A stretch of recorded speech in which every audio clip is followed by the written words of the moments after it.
let's get this going. I'm feeling like something like that's going to happen, Em. I really am. All right. I need to fix TikTok so you guys can see the tier list because I forgot to do that before I went live. All right. All right, that's the villain. That's the husbands. Here is the all Nancy Drew games. And then so let's look at our community's viewer vote first. I need to pull that up from my Discord here.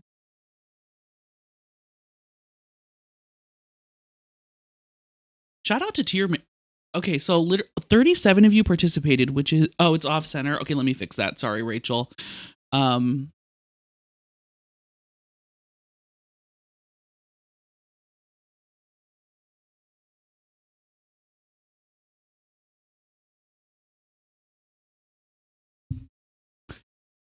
Really quick, just fixing the view for TikTok. Okay. That should be better. Okay.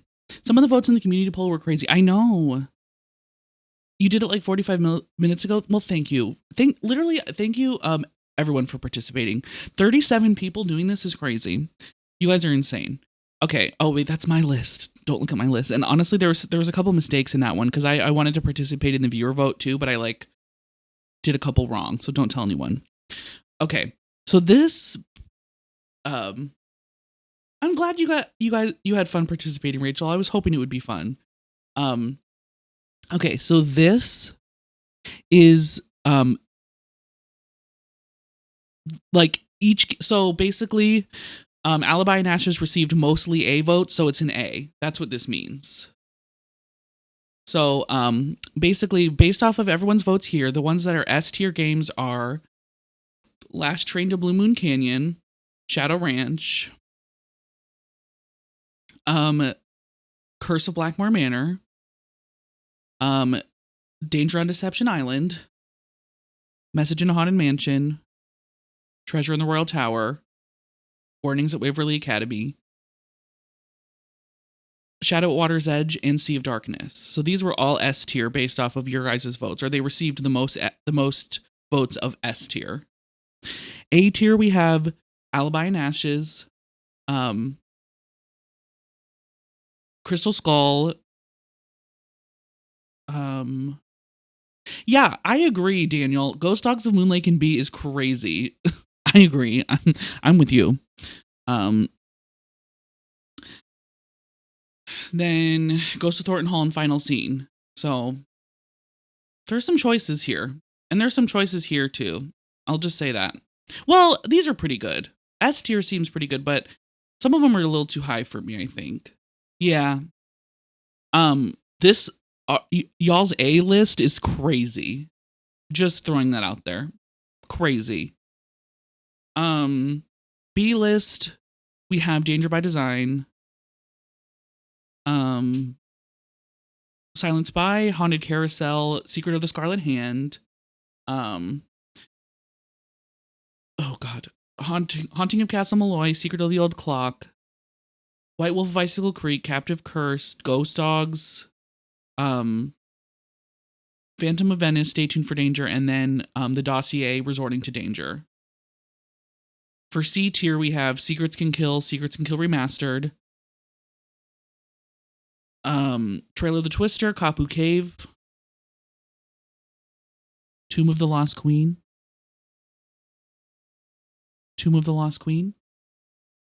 Oh, I could have been clicking to see. Okay, yeah, see? Oops, I'm sorry. I should have been clicking. I know, I didn't like Alibi and Ashes either. That's the one that y'all see where I'm going to put that. Y'all see, and I think you'll be mad, but lights. Okay, so we need to go through and click all these again. So S tier, S tier, S tier. Oh, this one got some B's. I know who put this in D, and I'm judging you.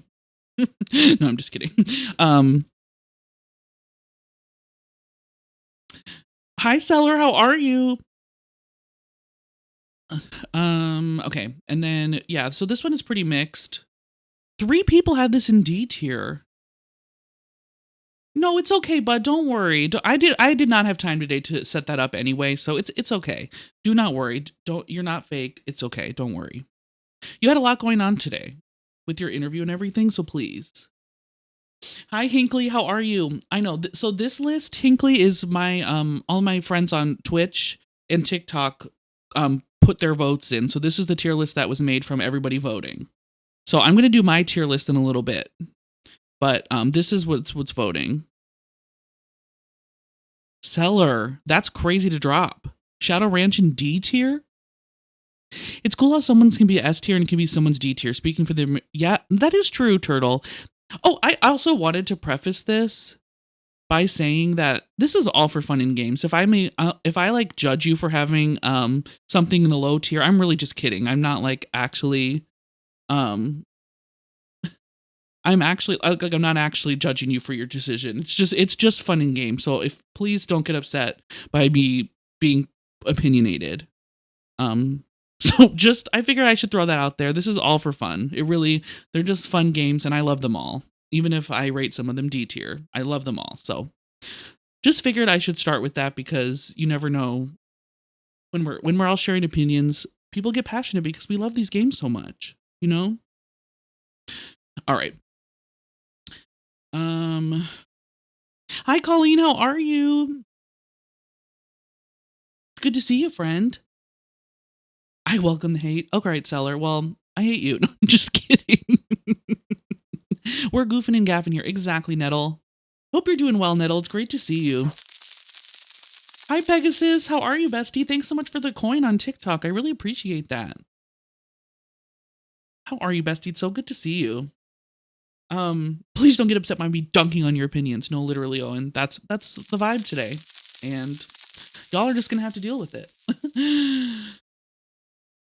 Hi Corbel, how are you? Is this for the mainline games? We're doing the mainline games and the dossier series. I'm including Midnight in Salem and Mystery of the Seven Keys, if that's what you mean. So I guess we're just trying to do all of them. But yes, so this first tier list we're looking at is our viewer votes. So where were we? We were on B. I think we were on B. Stay tuned for Danger as a B, y'all. Ooh, Colleen, you should send a picture of your nails in the Discord if you'd like. I would love to see them. I also did new nails today. They're cat eye. I tried my best. I'm new to doing cat eyes, so I don't know how good they are, but I did my best. But you should share your nails in the Discord if you'd like. Okay. Stay tuned for Danger and B is crazy. Okay, what else? Deadly Device. See, Deadly Device in C tier? C tier? I understand this D tier list for sure. I do. Also, the two of you that voted S tier for Midnight in Salem are so real. So real for that. A tier. Ooh, I want to know who voted Ransom of the Seven Ships A tier. I want to know why. If Stay tuned for Danger is gifted because Nancy gets to defuse a bomb. Literally, yes. I'm also a Deadly Device stand. You made your poor nail tech to heated rivalry nails. I cannot wait to see them, Colleen. I cannot. Oh, I was referring to the few DS games, but okay, Corbel. Yeah, we're not doing we're gonna do all the PC games though. Deadly Device is underrated. Thank you, MLMs. I agree. I love Deadly Device. It's so fun. The puzzle set is iconic in that one. Okay, Seller, your top 5 was Haunted Mansion, Final Scene, Scarlet Hand, Waverly, and Crystal Skull. Good top 5. I don't think any of those are in my top 5 except maybe Scarlet Hand. I don't know. I don't know what my top 5 is because I've never actually done a list. So this is going to be like, I know my favorites, but it's just I have to really sit down and think today with you guys. We have to really sit down and think about it. 2 S tiers for Mystery of the Seven Keys. Also interesting. I like the 2 newest games. I actually do. But Shattered Medallion is also underrated. Now M. This is where we have to separate because what? That is like the plot lacking, the puzzles slag. Or the puzzles slay. Um, I'm sorry I voted Labyrinth D. I know you love it. No, Labyrinth is not one of my favorites. It's not like an S tier, but I like it. Like it's like a B. But we'll get to that. Sorry, I can't reveal my rankings yet. We're still looking at y'all's. What else? Tomb of the Lost Queen. So you guys know that this is my favorite Nancy game. This is not news to you guys. And we have it in C tier. I wonder who voted it S tier. I wonder if you guys had a guess who that was. Let me know because I think it was me. We have 5 A tiers. You guys are real for that. 5 Bs, 9 Cs, and 5 Ds. The community. I can't believe I put my trust in you guys. Thank you, Seller, for putting it A. For those who put it A, you're real for that. Danger by Design not being S tier is so sad. I know, I do love Danger by Design. Noisette Tornade is a queen, and I'll stand by that. I will, Pegasus. I will stand by that. Final Scene has the day countdown that puts it to the S tier. I love the day countdown, yes. It makes it so, like, nerve-wracking almost. I'm with you, Rachel. I am. Okay. All right, I think we've looked at this enough. We can put it by average vote, too, which is pretty much the same list, except there's just, like, once you average them together, there's no S or A, D tiers, basically. Trusting internet randos is the Twitch code of conduct. Exactly. No, I agree, Nettle. I agree. Okay, guys, which one should we do? Which new tier list should we do first? We have Nancy Drew Husbands. We have my personal opinions. We have Nancy Drew Villains. And then our like scored list. I guess we could do a poll or yeah, I guess we could if you want to do one.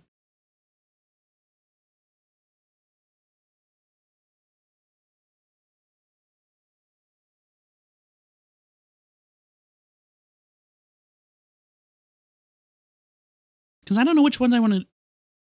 Because I don't know if I should wait to do my vibe tier list until the end when everyone's here, or if I should do my vibe list first, then we do the fun ones after.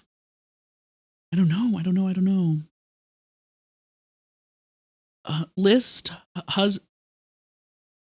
character outfit tier lists. I should save my vibe one and do that at the end. Okay, that makes sense. That's what I'm thinking, Turtle. Okay, so we have husbands, villains, and a scored list of all the games. A character outfit tier list would be great, Nettle. I just don't have that created. Wonderful people put ones on tiermaker.com, and I have to leave. I'm gonna have to leave early, so whatever list you want me to see the most, I'm dead, Rachel. I want you to see all of them, bestie. But whatever one you're here for, I'm just happy you're here. So don't worry. I'm also gonna probably post this as a YouTube video. So, husbands scored villains vibe. Okay, okay. Let's look at the poll. But yeah, Rachel. I think I'm gonna post a YouTube video of this. Okay, everyone says husbands first, so I think I'm gonna go with Turtle. Okay, whatever. Turtles. Order. I like it. Husbands scored villains vibe. Maybe we're gonna go to husbands. Husbands tier list reveal. Okay. Alexa, play Where's My Husband? Turtle. Hi, Kay. How are you? It's good to see you, friend. Oh, thanks for the hydrate, Ren. Can I hydrate with wine? All right, you guys. Here are my category names for this tier list. Nancy Drew Super Slut, obviously, for our top candidates. Below that is Can Lick My Lou, Would Let Lick My Lou. So that's going to be slightly below the Nancy Drew Super Slut.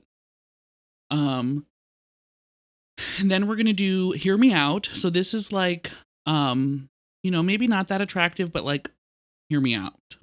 You know what I mean? Then the next one is going to be First Date Flop. So this is going to be like, okay, we decided to go on a first date, but it really flopped, and then we never saw each other again.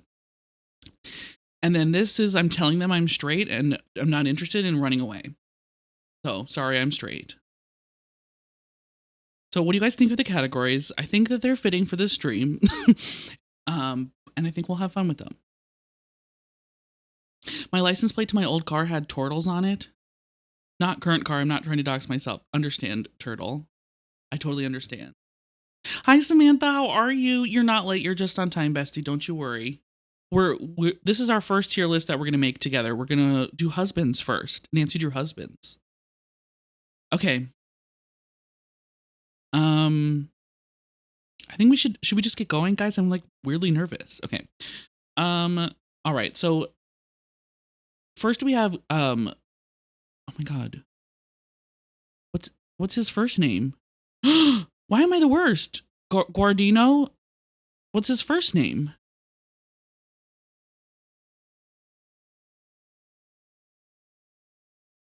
Ralph. Oh my god. Thank you guys. I don't know why I couldn't think. Okay, Ralph Guardino. Oh god, where should we put Ralph? Sorry, guys. I the way that Ralph body slams Dwayne out of the way to save us is so hot. I think yep, I gotta go. We love a big beefy man as well. Did save our lives. Exactly. Sam, thank you so much for the gift to A. I appreciate that. Thank you. See, we're just on the same page, Turtle. Ralph is a hero. So, I love a big beefy man. I bet so this is what. Oh, and Sam, thank you for the gift to Turtle. Oh my gosh. Thank you, Sam. That's so generous of you. Thank you.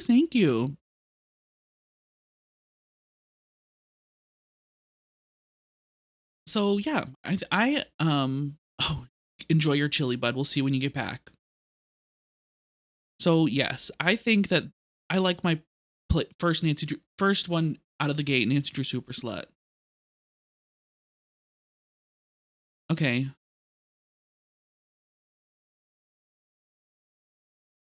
Okay, now we have Joseph. Oh God, where do I put Joseph? Okay, guys, we're starting off kind of strong. Hear me out.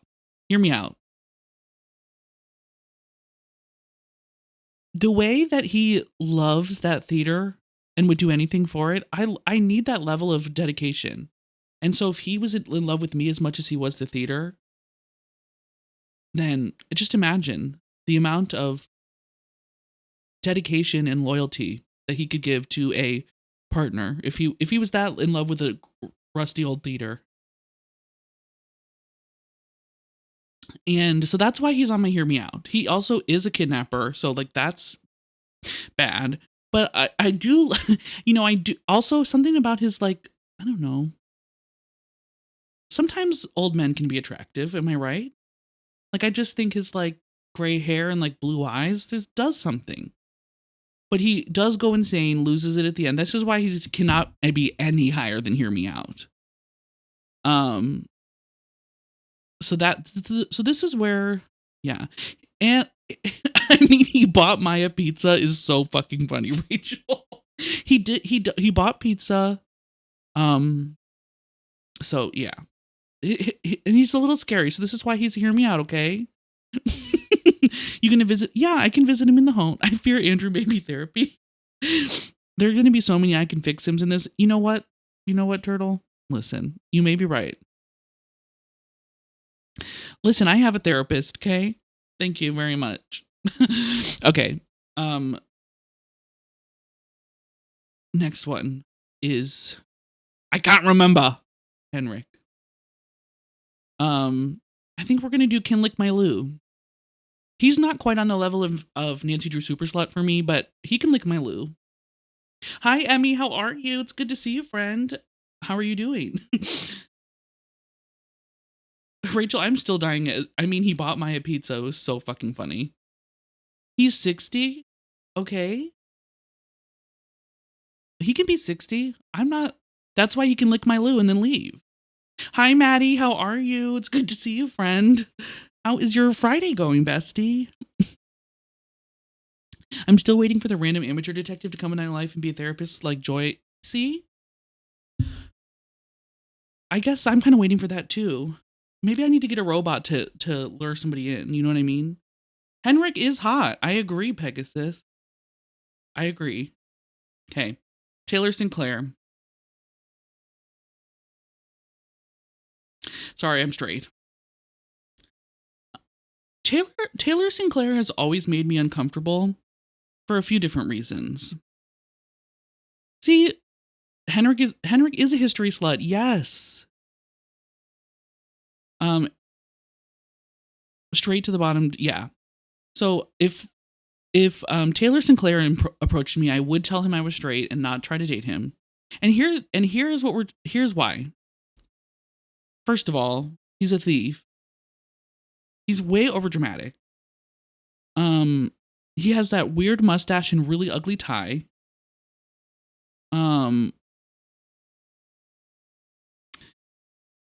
So that is where we're at with that. And okay, so I've always thought how he's kind of obsessed with Poppy Dada, and she's like, isn't she like a teenager? And that always has weirded me out when he's like obsessed with her and her art and like it's her. I don't know. It just gave me really weird vibes. So he's just straight to the bottom, and that's all I have to say. And the nasty cookies, yeah. Bitch, I hurt my back and I'm suffering. Oh no, how did you hurt your back, Maddie? But I will be there on Tuesday, so I will see you. That's the worst though. I hate that for you. I hope it gets better really soon. Back pain is like no joke. Okay, so this is where we are. Alejandro, hold on. Wait, okay. We all know how I feel about Alejandro. So, I mean, can I see that coatl? Can we be together forever and always?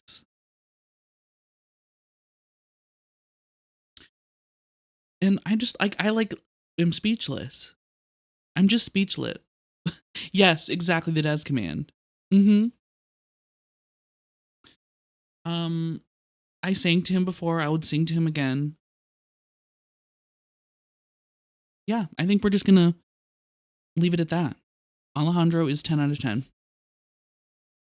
Okay, Red Knot. Sorry, I'm straight. Okay, and here... Yeah, I mean, first of all, he's just a bad person. He talks to Nancy. Well, I don't know if he's necessarily a bad person, but he talks to Nancy really rudely and kind of sexist, and he looks like Donald Trump. And I think those two are the only different like things we need to like say about him. I just not attracted. I'm straight. Goodbye. So I won't be dating him. Okay. I don't even think I need to say anything more about Red Knot. And I hate his dumb spark plug dick innuendo. Yeah, that's crazy. So yeah, if he approached me and for a date, I would be running and crying and screaming. Okay, Jeff Akers. Okay, I'm putting him in Can Lick My Lou. Did I take the Joe Hardys out? No. Why would I take the Joe Hardys? Should I take the Joe Hardys out? Okay, so Can Lick My Lou. The reason that he is not in Nancy Drew Super Slut for me is oh, you just don't see them. Oh, there's way more. Well, do we see Joe Hardy in here?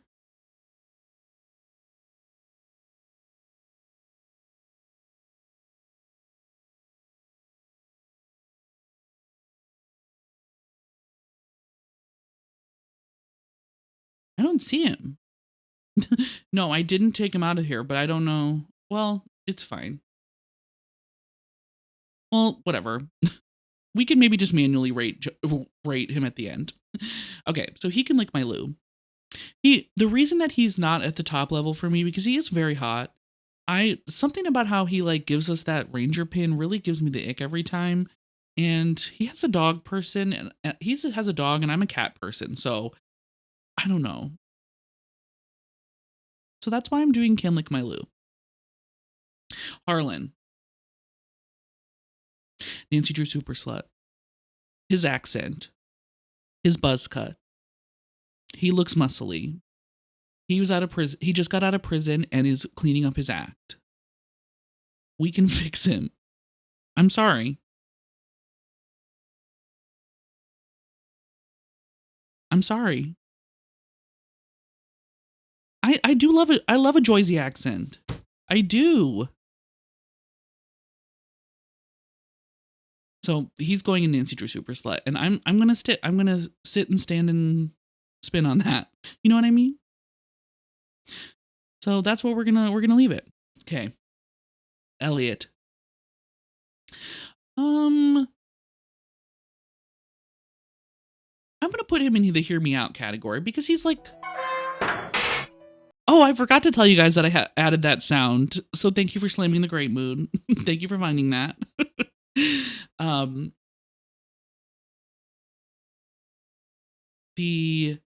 Elliot. Okay, so he's an artist and has like the artist vibe, and it's kind of like has cool hair. But like the way he looks at us at the end is like really just. I don't know. That's why he can't be any. I find him cute, but he just can't be really any higher than that because of that. So Hear Me Out. He's gonna stay there. Okay, I'm gonna put Andy in First Date Flop because, first of all, we have the same name, and that's problematic for me. And secondly,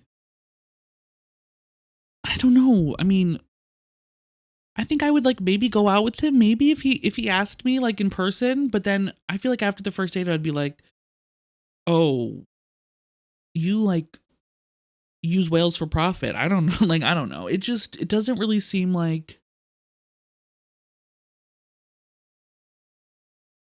we could both be in Ratchet.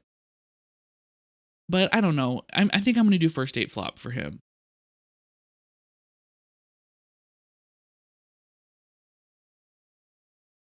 Okay, next is Holt. See, now this one's going to be kind of hard, you guys. Make him watch Blackfish on the first date. What's Blackfish?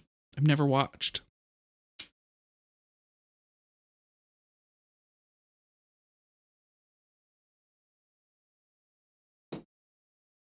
Okay, Holt.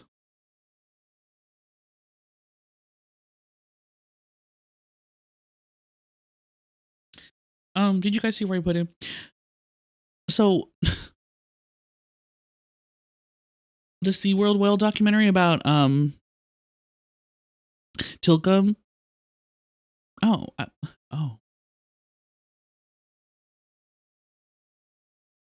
Wait, is that the one? Never mind.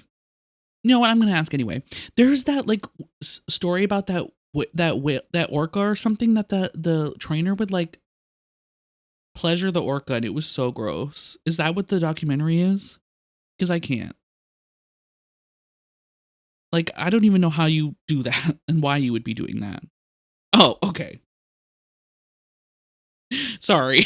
I'm like, because I heard about that on TikTok recently, and I was like, what the fuck? The whale that killed the trainer. Okay. It sounds interesting. Maybe I should watch it. Listen, with the name of that whale, I thought I was on the right track. Sorry. Just had to throw that out there. See, Rachel, you're valid for that. Holt will be an S tier. But, okay. So here's why I'm putting him in Can Lick My Lou. First of all, he has a very nice voice. I know he's like muscly because of he's a sailor. So he has to have you have to be very muscular to be a sailor and a fisherman. Holding heavy nets, tying up the boat and everything. And so yeah. Hi Haley, how are you? It's good to see you, friend. Happy Friday. How are you doing, bestie? So 7% is so crazy. And 11% for Haley. What the heck? You know, Haley, don't even worry because I had 30 something percent. So I'm going to try again in a little bit. Maybe after we're done with the husband tier list. Because then I'll be kind of raring to go. No, I'm just kidding. That's crazy. But yeah. Spowen says Andy knows how to. No, literally, he could tie me in a knot. Exactly. I'm sure that's not what Spowen meant, but that's what I said. So.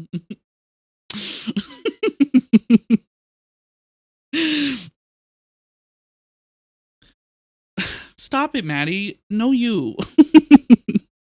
Okay. So anyway, but he did. So Holt, he lost a little bit of points when he calls us girly during the game. No, that's why he's not the top row. And he's probably a little old for me.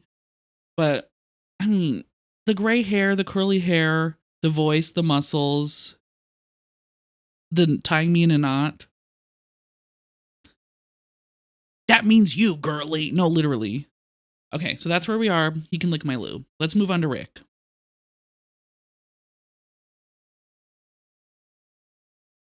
I'm going to do first date flop. Because I'm thinking like, okay, he's obviously not ugly. But the way he hits on Nancy, an actual teenager, is so creepy the entire time. And like, I just can't really move past that any further than the first date flop. So, yeah, no, exactly. So we're going to do, first date flop. That is true, Sam. It would make a great story. It would. While I agree that whales shouldn't be in captivity unless it's a situation like rehab, orphans, or institutes like the Smithsonian Zoo, I don't care for documentaries that are over the top biased. Is SeaWorld a terrible company? Absolutely, but I feel like Blackfish missed the mark. I'm going to have to watch it, Seller, and let you know because I don't know. Sometimes I do feel weird about documentaries, especially like true crime ones when it's like super sensationalized, like what's going to happen next? And it's like, this was somebody's real life who died. You know what I mean? Like, I don't know. So I kind of get when documentaries that are over the top. Yes, Rachel, and he is invested in his community. You know what I mean? Like, love a man who's invested and works to better his community for sure. Okay, Shorty. Okay. Do I need to say anything about that?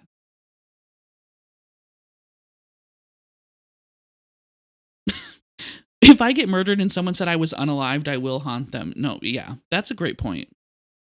That's a great point. Getting close. I'm getting close. Thank you, Sam, for playing that.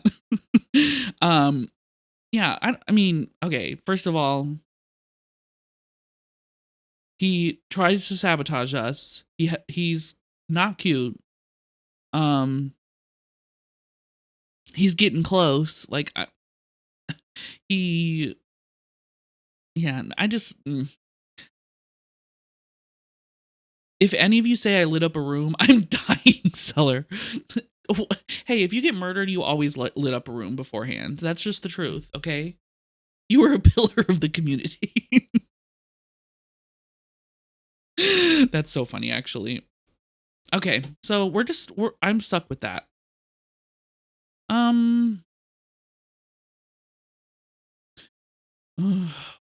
Where?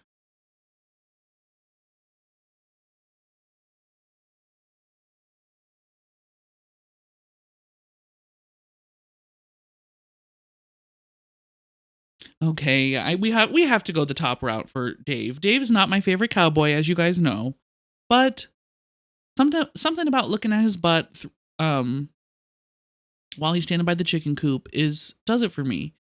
And the way he talks to us and picks us up from the airport is cute, and the way he blushes, and it just seems like an overall very cute, good dude. He does try to sneak around the ranch a little bit, but it doesn't feel like that crazy. So, yeah, we're going to go Nancy Drew Super Slut, top row for Dave. Now we got to get to the real cowboy, y'all. I think he's going to go up second. Actually, we'll keep it like that. He's going to go up to second. You know what, bud? Do not. That's insane. That is insane.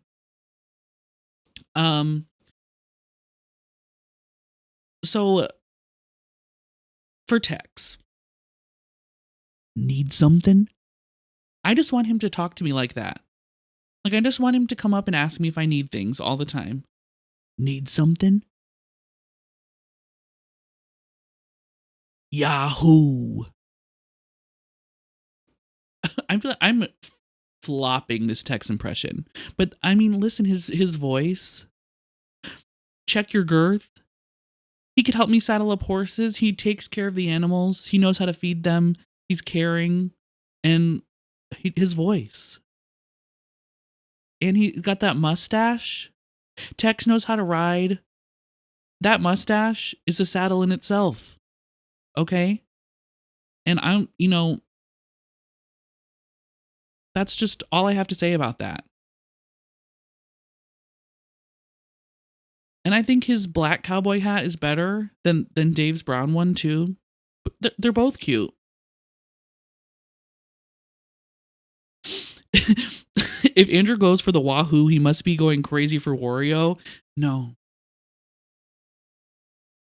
Wario is not the same, Spoen. Wario is not the same. And Wario is terrifying. You know he's black where it counts is actually insane, Angela. That is actually insane.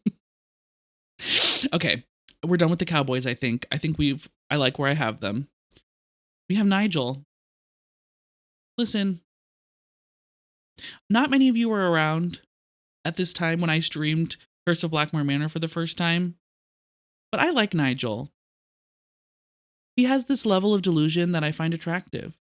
And he's really cute. He's got nice hair. I like his voice. And he's very, very smart. And even though Nigel was very, very tiny when he was born, even though that was his memoir, I love that level of delusion, I think. And, well, actually, you know what? I think I'm going to actually lower him to Lick My Lou. I changed my mind. I'm lowering him to Lick My Lou. I changed my mind. Hi, Arcane, how are you? But he does. Like, he thinks everyone's going to want to read this memoir, and that's how it starts. Very, very tiny when he was born. I'm, like, jealous of that attitude. You know what I mean? I'm jealous of that.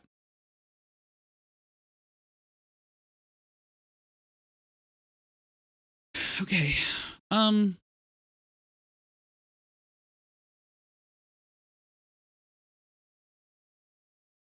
Guys, I'm sorry.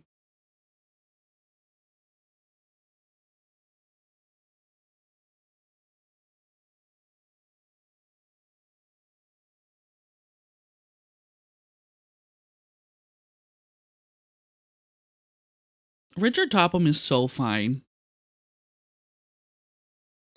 Like, first of all, his booming voice, his gray hair, his jawline. Exactly. Dick Topham. I know that's right. I unfortunately would have to forget all of the scamming that he does in the game because, I mean, look at him. If he was that is a beautiful man. Hi, Katie. How are you? It's good to see you, friend. And yes, he also is Delulu as well. Delulu Competence. So I'm sorry, I'm putting him in the top category, and this is my tier list, and that's all I have to say. Okay. Let's go to Frank.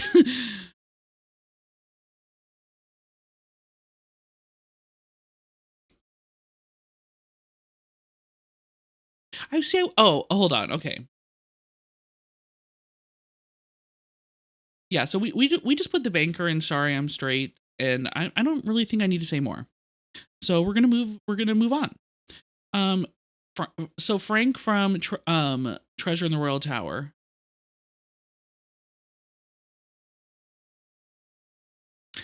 Hi Sarah. Hi Eric. How are you guys? Hi Cody. I love you guys so much. Thank you for chatting for that, Maddie. Speaking of beautiful men, you all seen Heated Revelry yet? Listen, Katie, don't talk about it. I've seen the first 2 episodes. and I want to read. I've decided that I would like to read the books, and then I want to go back and watch the rest. But oh my god, literally every single man in that show is beautiful, and we know that. So many butts, which is great in my book. But okay, um, asses that don't quit. No, literally. Okay, Frank from Treasure. No, Last Train to Boone Canyon. This may be shocking, but I don't know. First date flop for me. Because first of all, he's so into Nancy that he wouldn't want to date me. So Nancy can have him. Um, However, we're gonna skip the rest of these for right now and go to Kapu Cave, Frank.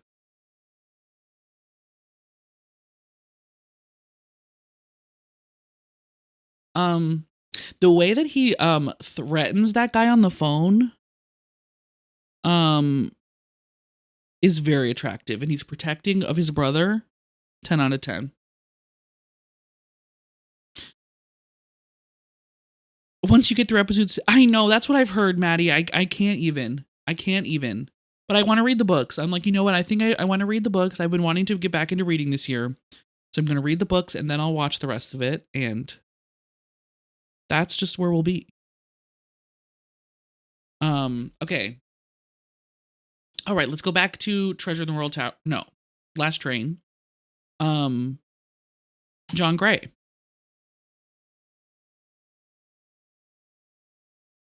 Can lick my Lou. He has a nice voice. He's tall. He's very handsome, but he's annoying. He's a little annoying with his fake science-y stuff. So that's why he's in Can Lick My Lou. Oh, the books are worse, Colleen? Oh no.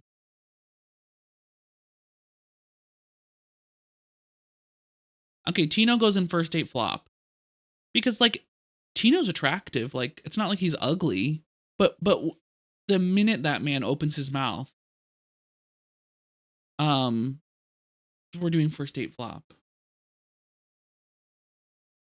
Yeah, exactly, Rachel. That's why I'm putting him here, because I feel like he's cute, but I don't know.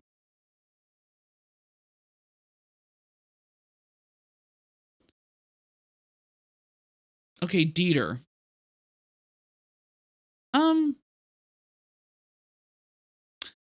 I would von Schwestercrank that. I would. Wouldn't y'all? I don't know forever. Because he seems like he kind of manipulates people with how his dating life for the other, the people in that game. But, I mean, like I said, I would von Schwestercrank that. And, yeah. So, I think that's what we'll leave it.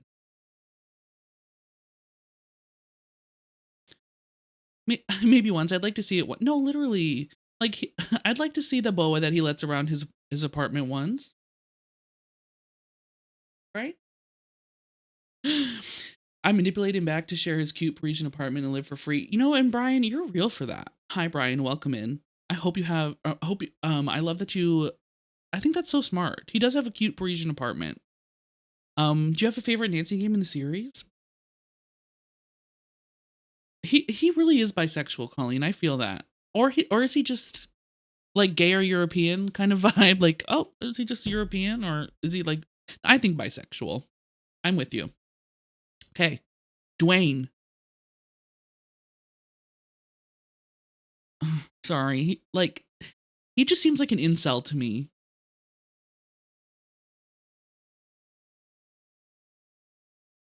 I think Dwayne is an incel. Nick Falcone is the last one for some reason, so we'll get there when we get there. I must admit, the man has no talent or attractive qualities. Dwayne is in the Epstein files. Yes. Thanks for hanging out, Rachel. I hope you have a great night. Thanks so much, bestie. Danger by Design is actually up there for me with vibes, but yes, both of those are good. Both of those are all the games with danger in them. Danger on Deception Island, Danger by Design, Stay Tuned for Danger are all high for me. Okay.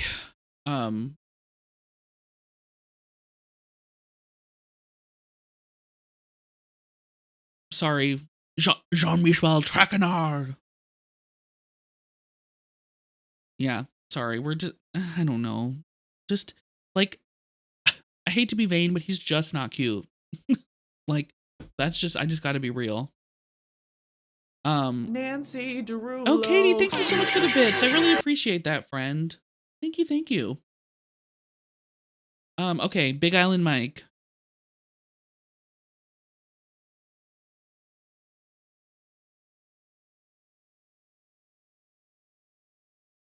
Big Island Mike.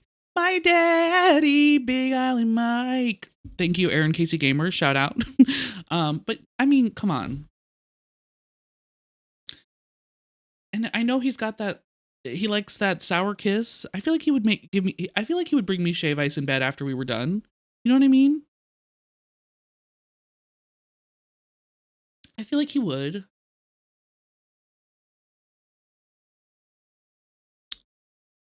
Okay.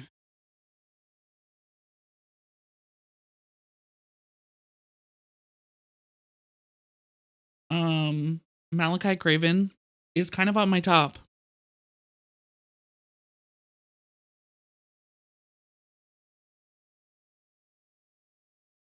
Listen. I would say that maybe his anger issues might be slightly a problem in our relationship.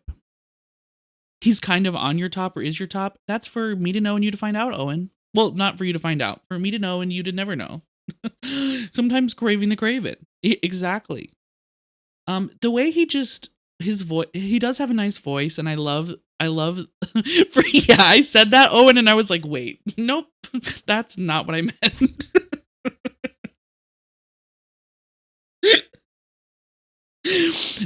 Yeah, so sorry. So sorry about that. Please forgive me. Not for you to find out. No, but I love Craven's goatee. And Nancy Derulo. Thanks so much, Katie, again for the bits. I hope you have a great weekend, and thanks for popping in, bestie. It's so good to see you as always. Thank you for the shout out to Aaron for the Big Island Mike song. Big Island Mike. What's your favorite flavor? 10 out of 10. Okay, so his goatee, his gray hair, and he's got a snatched waist and muscles. Have you seen that man? He's snatched. The Big Island Mike song is so catchy. It really, really is. So anyway, that's why Malachi Craven is in the Nancy Drew Super Slut tier because of that. Okay.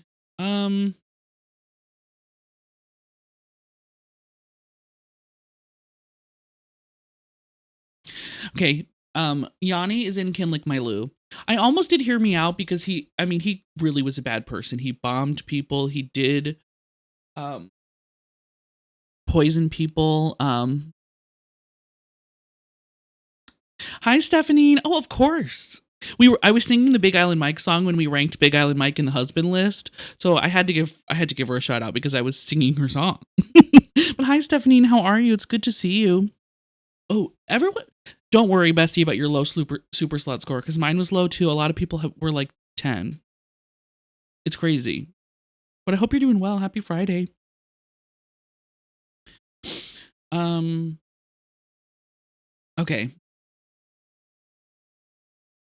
So yeah, Yanni is in my Can Lick My Lou. You know, he did bomb the thing. He did break someone's leg and did feed them poison potato salad. But that ass.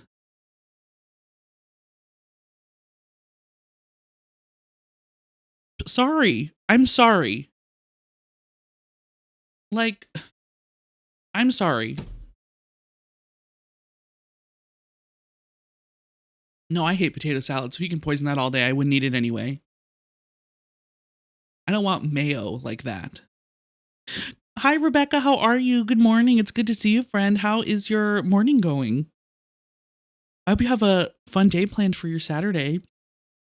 Yanni's double cheeked up on a full schedule. Not even just Thursday, Friday, Saturday, Sunday, Monday, Tuesday, Wednesday.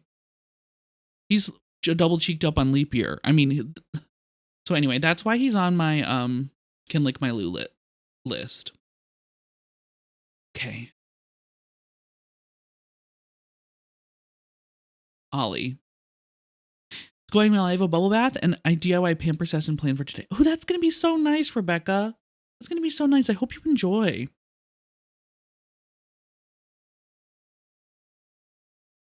All right. Um, Listen. Okay, I know I'm probably I have so many people in the top category. That's kind of crazy. Maybe I should move somebody down. No, I'm not moving anyone. Um, Listen. First of all, I mean, okay, wait, actually I am going to move him down cuz he has a kid and I'm not a stepfather. You know what I mean? Like I'm not a stepfather. So yeah, we're moving Ollie down specifically because of that. But we're going to put him at the top. Hey, you call yourself a super slut. You got to mean it. That's true. That is true. Um Listen, he's a country man, has a great voice.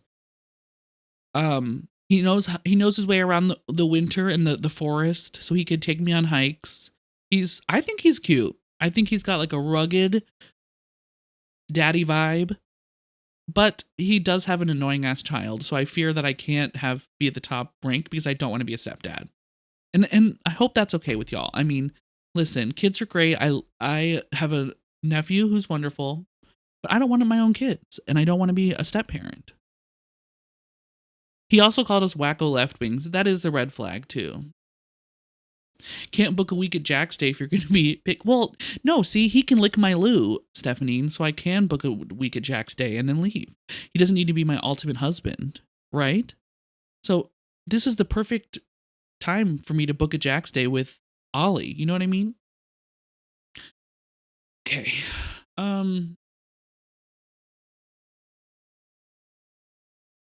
Keep those boys up in that top tier. Mm-hmm. I know that's right. All right. Bill. Guys, I'm sorry. There's just really nothing about this man that doesn't for me. Maybe the mustache.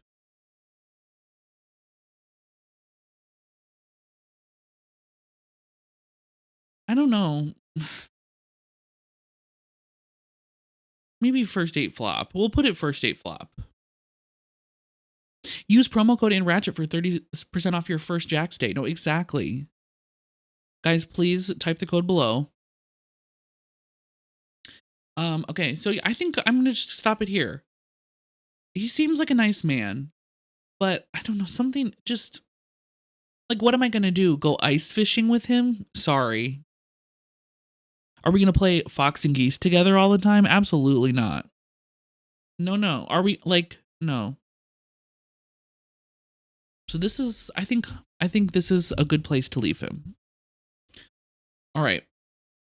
Literally just sleeping, which actually that would be okay. Sleeping by the fire. Couldn't really complain about that.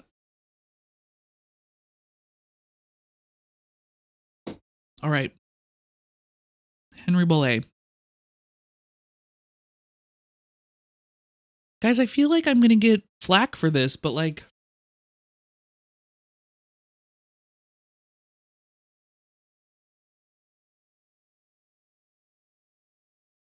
I'm putting him at Kinlick My Lou.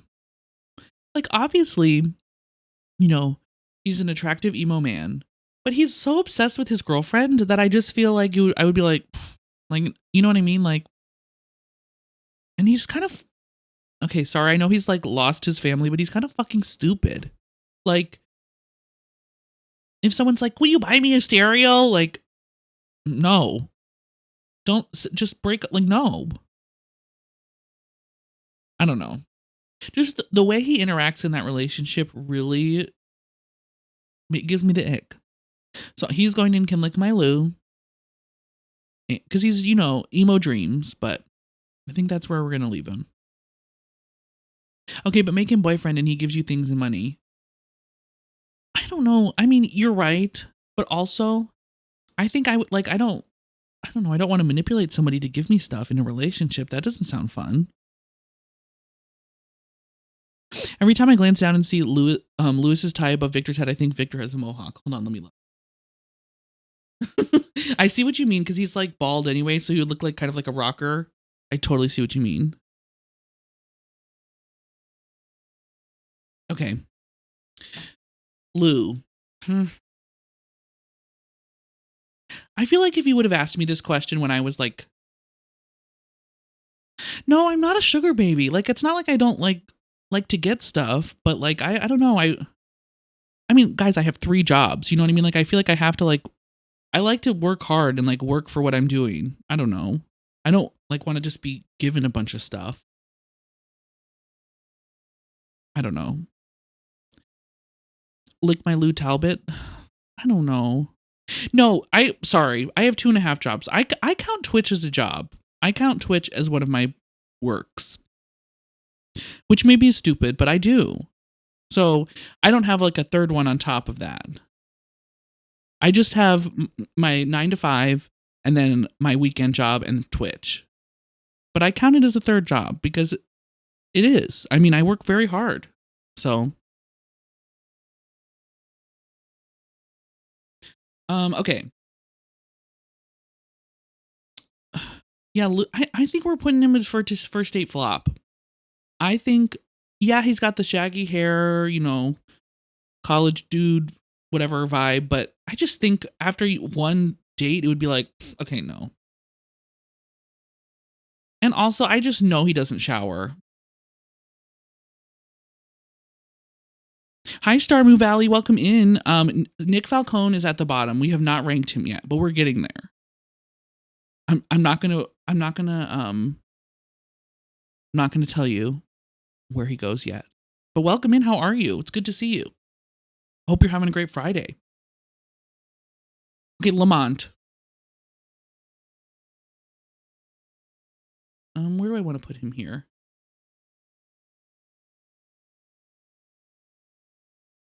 I think right here. Lamont.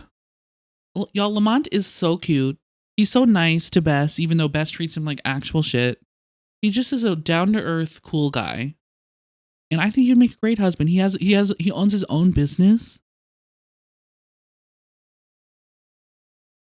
And I could eat all the spicy food because he can't, because I love spicy food. Bess gives him diarrhea and he's still nice. So I don't know. I think he would be a great partner. And he's really cute. So yeah, he's on the top for me. I'm good. Just got back from work. I'm glad you're good. I'm good too. We're doing Nancy tier lists today. So I've been excited about this stream since I started streaming a year ago. So I'm very, very excited about that. And yeah, I don't know. I'm chilling. Okay, Charlie.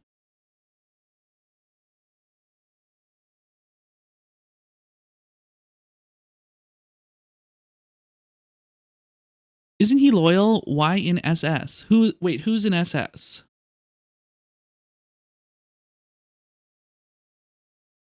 Hi, Missy. How are you?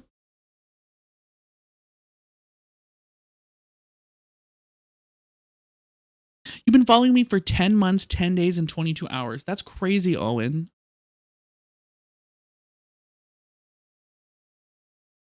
Don't worry, Missy. If you wanted to catch up, I'm definitely gonna post this as a YouTube VOD. So it'll be posted if you wanted to rewatch it. So don't worry, bestie. You're just on time. Oh, I see what you're saying. Rebecca, Super Slut is the top tier. That's the tier we love.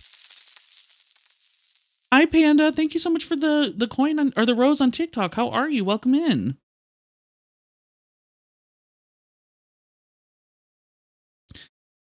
Bess's bow. Oh, sorry. Yes, Lamont. No, yeah, the top tier. Sorry, I didn't understand your question. The top tier is like the best. Thanks, Panda. I appreciate it. We're having fun. We're going to do a few different ones. This is kind of our first one. We're doing Nancy Drew husbands. Then we're going to do scored Nancy Drew games. And then we're going to do the villains. And then we're going to do like my personal opinions. I'll reveal my personal opinions. So it's going to be, we're doing a tier list only stream. It'll be fun. Okay, Charlie. Is this a hear me out? Or would this be up here, do you think? Does this make more sense or does this make more sense? Something about his wrinkled shirt, and I know he stinks. I'm going to keep him to hear me out. Listen, he's cute. Nancy Derulo. Hi, Aaron. Oh my gosh. Thank you so much for the raid, friends. Welcome in. Hi, Lilu. Hi, Anaya. Hi, Bud. Thank you for coming into the raid. How was your stream? What were you playing today? For everyone, oh, you're welcome. I was we were doing this tier list and I ranked Big Island Mike, so I sang your song. And then I obviously had to give you a shout out for that because I was singing your song. So that's what the shout out came from. Wait, you can't shout out for another 46 minutes? Is that a rule? That's crazy. But welcome in. For everyone, please, if you're not following Erin, please follow Erin. I know she's doing Explorer Era currently. So it's a fun time to come over to her channel. Such a fun vibe. I'm a subscriber over there. I love watching her streams when I can. So definitely give her a follow. And thanks for coming in, everybody. I'm currently working towards 600 followers. So if you're not following me and you like Nancy Drew content and other cozy content, would love to have you follow. I'm like 20 something away from 600. So would love to have you guys follow and join. See, Lilu, Tex is definitely in the NDS slut tier. Oh, thanks so much for the follow, Anaya. I really appreciate that. Thank you, friend. Welcome. Yeah, Tex is definitely, if you'll notice, Tex is higher than Dave. I'm sorry. Hi, Manny. How are you? Ooh, Lilu, 72%, 47 for Manny. Mine was really low. Mine was like 30 something today, which is rude.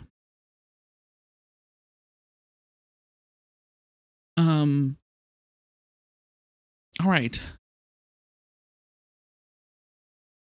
Okay, so now we're on that's Dr. Buford, yeah. Okay, listen, guys, hear me out on the first date flop ranking. I mean, as you can tell from my tier list, I sometimes find old men attractive. And so, like, something about his mustache kind of work. Well, no, actually, nope, sorry. I changed my mind. But he's probably the highest of this. I changed my mind. Real time. Richard Topham that high up is wild. Listen, Starmew. I mean, I could talk about it again. His jawbones, his beautiful gray hair, he's tall. He has a nice voice. He's a very fit body. I don't know. I'm sorry.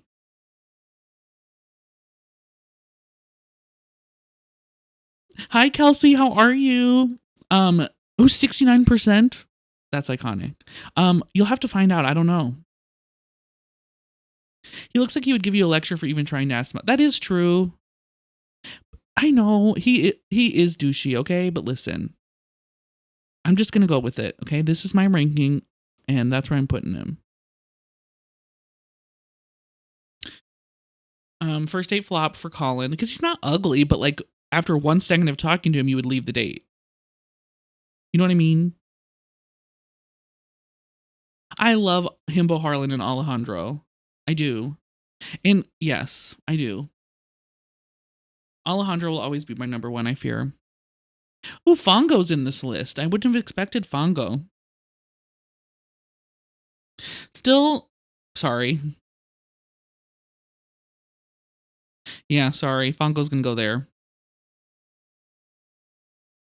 I'm glad you're doing good, Kelsey. I'm good. We're doing tier lists, so I've been so excited. So I'm having a great time. Okay.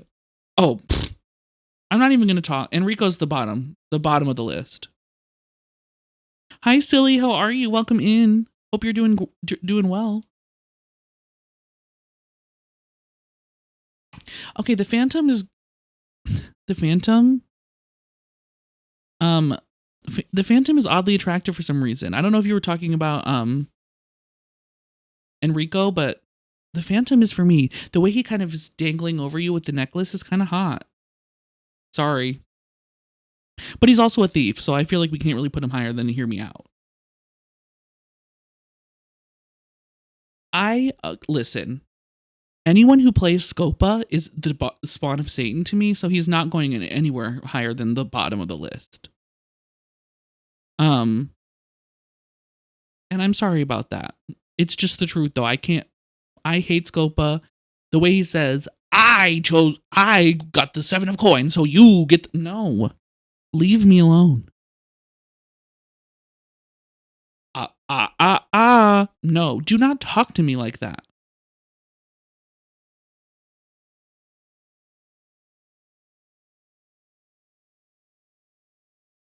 Oh, glad to hear that, silly. See you when you get back, Kelsey. More scope. See, you can have the Scopa, Colleen. I'm not going to take it.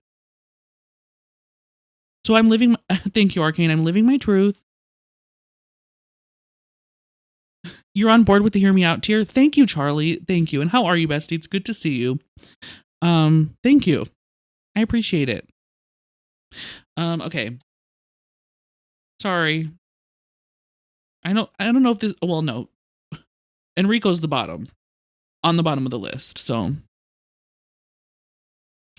we can put Fongo at the top of this list because he's not like I don't know. He just is. Yeah. Okay. Janal. No.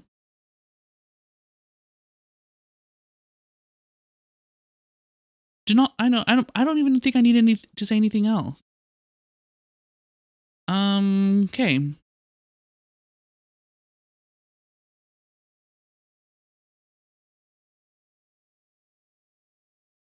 Spread it open and flick the bean is all I got to say about Kit. Okay.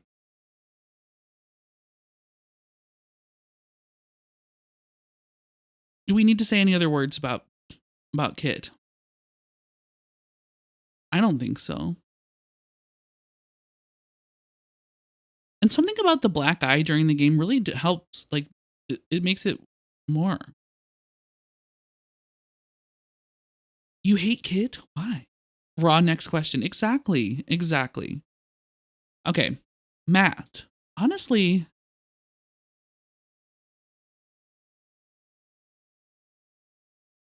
hmm,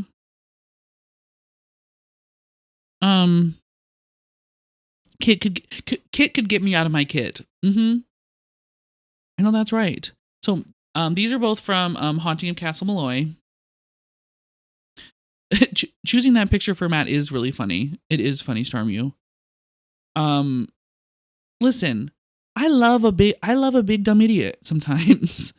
And I feel like that's what Matt is. But I don't know. I don't think it could be like a permanent, like, because I'm thinking anyone in the Nancy Drew super slut category is like a husband material. I don't think Matt is very handsome. And I love a big dummy sometimes. I think we all do, Hopelessly deluded. Exactly. But I don't know. I just think he's really in love with Kyler. And for some reason, it just Can Lick My Lou seems like the better thing. I think he would talk me through it. You know what I mean?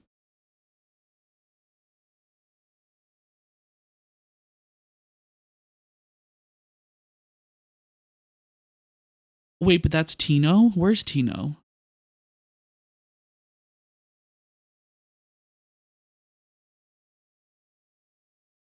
Oh.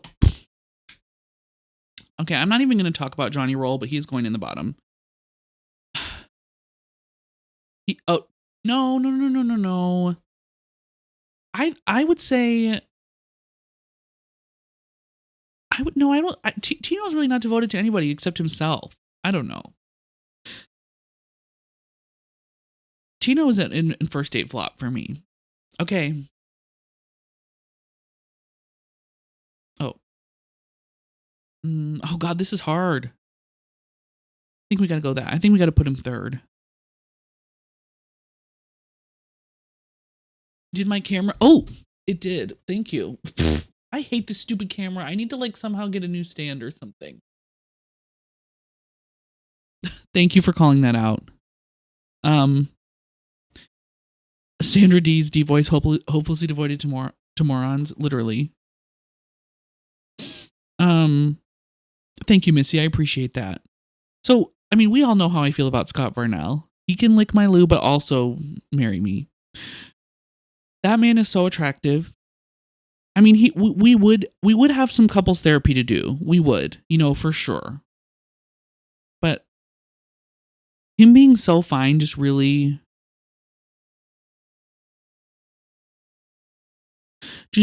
kind of, I don't know, takes the cake. So that's where we're going. Scott Varnell, I like the evil in you. Exactly, Charlie. Exactly. Okay, Lewis Chandler. Oh wait, I want to do that.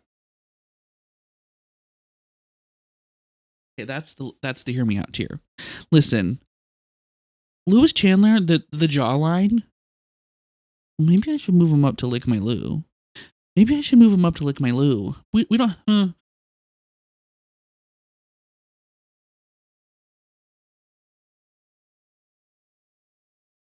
No, I don't like Alexi. Alexi drives me nuts. I'm sorry, Owen.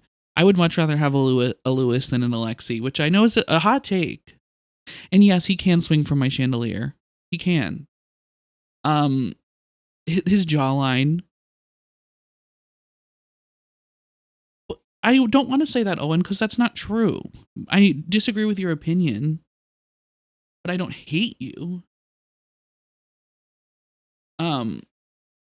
Yeah, just the jawline and how I don't know. The jawline and like the old man. I don't know. He's just kind of hot. So I'm putting him in Hear Me Out. Pa. Where's Ma? Okay. Oh.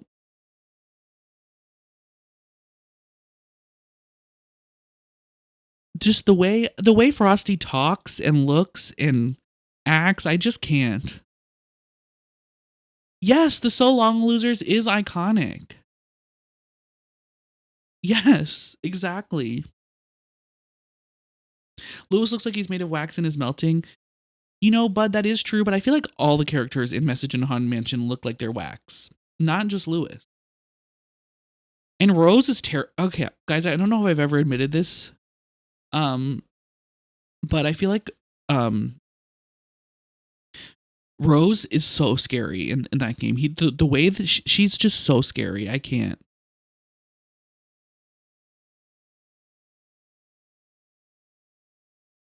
Hi, Audrey. How are you, friend? I don't know. I don't know if I agree. I just don't think.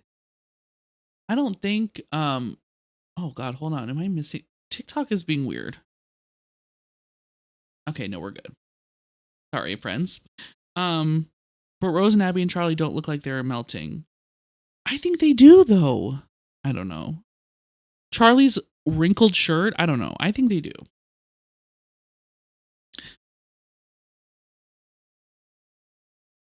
So wait, I just got lost in my own head for a second. Locking back in.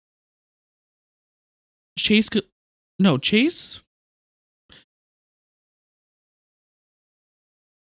I think Chase is like top 6 for me. The way he talks, his voice is so cute. He can fix things for me. He can fix things for me. He loves his mom, so he has a good relationship with his family, which, can sometimes be a red flag, like from a dating perspective, if there's like they're a mama's way, but he doesn't give me the vibe where his mom's like enmeshed with him. You know what I mean? It just seems like they have like a good relationship. And I don't know, he's cute. Yeah, we definitely have different types, Audrey, because if you think Frosty's cute, I think Frosty, it looks like a thumb. I don't know. Frosty really scares me. I don't find him cute whatsoever.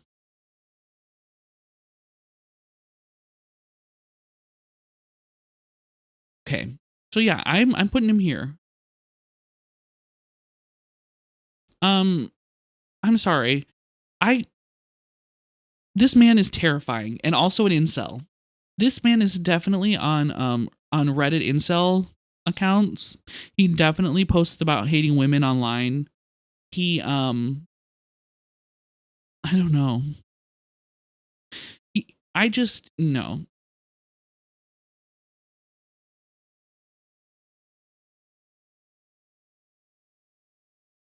Yes, a restraining order immediately. He definitely calls himself a high value male. Exactly. He does. And he's an incel. That's my ranking, and I'm not changing it. But also I need to put him slightly above Enrico because I can't do Enrico. Okay. Rentaro is going to go in first date flop. So listen to my reasoning behind this. Without knowing Rentaro, he is pretty cute. I mean, and he like the way he talks about Miwako in the beginning is like seems like he would be a good boyfriend. But then once his crazy side comes out and he's like literally manipulative and crazy, I mean, bye. I'm like, he's so scary. So that's why he's in first date flop for me. Yeah, I think that we're just gonna leave it at that. He's nerdy and cute, but then so controlling and manipulative. Yeah, exactly, Owen. I know what. Well, so Charlie, you can whatever, depending on which ending you pick, they stay together or break up. So you can choose your own adventure.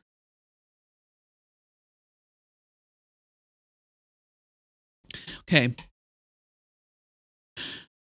With peace and love. Lederhosen, don't do it for me.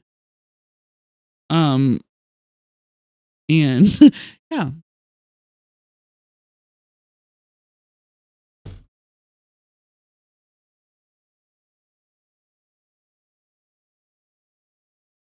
He would be a fun boyfriend. You could play board games. That's true. Well, no, I'm sorry. I don't want to play. Raid is a terrible board game, Starmue. I hate Raid. So I'm putting him in Sorry I'm Straight. And I think the Lederhosen really doesn't do it for me. Sorry if it does it for y'all. Not to be hating of German culture, but it's not for me.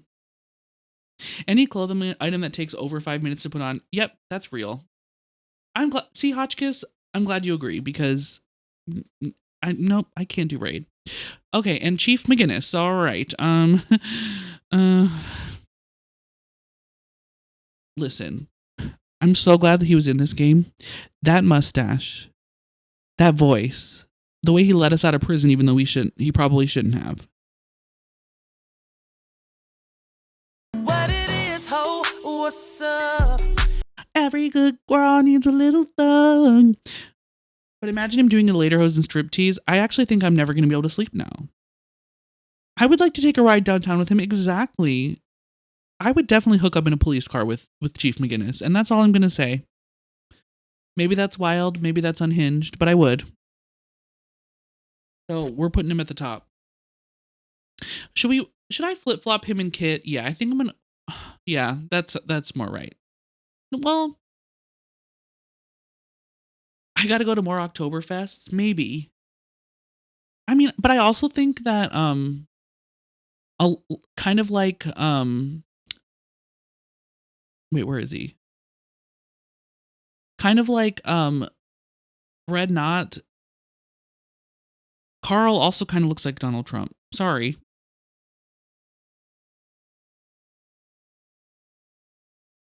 I mean, maybe if he was a really hot man in Lederhosen, we could talk. But Carl is not hot. Okay, sorry. I'm sorry, everyone. Everyone loves Alexei. I don't like him. I think he's very annoying and very obnoxious. And I mean, it's not necessarily his fault. In Lederhosen and nothing else, exactly, Owen. See, now you're thinking. Now you're thinking. Like if it was Kitten, yeah. Okay, for Alexei, I find him obnoxious. This tie that you can see outside of his shirt is really problematic to me. The vest is not doing it. The haircut doesn't work.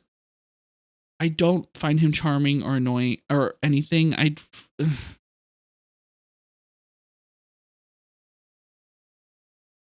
Oh, it's an ascot? Well, it's still ugly.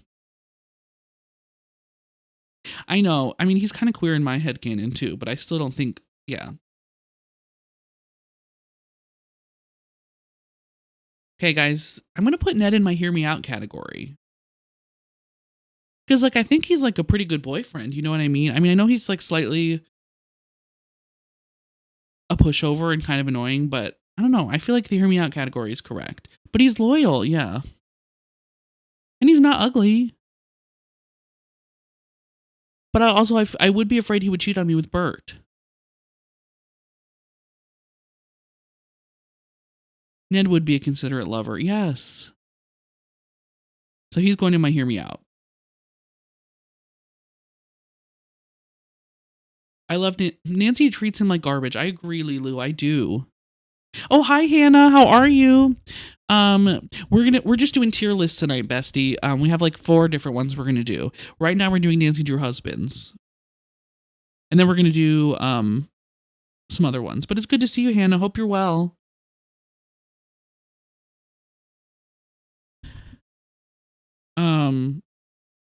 Okay. I'm just registering that Joseph is in your hear me out and I'm floored and scared. Listen, Starmew. I'm just gonna leave it. We looked. Ned would let us go. Yeah, maybe. He probably would. Hi, Veronica. How are you? It's good to see you, friend. I'm glad you're enjoying it. I'm having a lot of fun. It's fun to just talk silly about the Nancy games, and we're gonna be ranking the games and ranking the villains and stuff. So we're having fun tonight, just chilling and hanging. I was thinking that if we end kind of early, like if we do the tier list and then we're kind of done, we could maybe watch the trailers for the rest of the games that we're gonna play this month, or play some Call of Duty because I don't know. I've been kind of weirdly into Call of Duty recently, which would be kind of crazy, but this is veering into 21 plus territory, I think. I mean, this stream is always adult territory. I put 18 plus in my stream title every single time because we got to be adults here because I am very vulgar.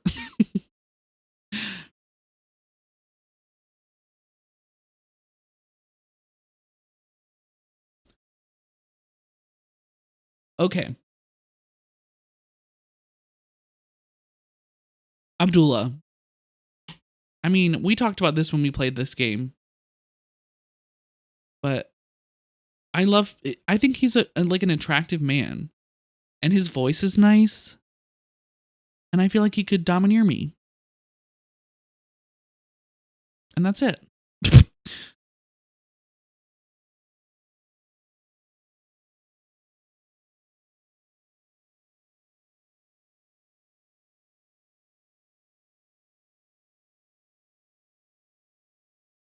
Spoiler, I Loki got mad when he was the culprit. Same, I kind of wished it was like something more or less obvious. Thank you for coming to my TED Talk. Yep. Mm-hmm. This is my TED Talk.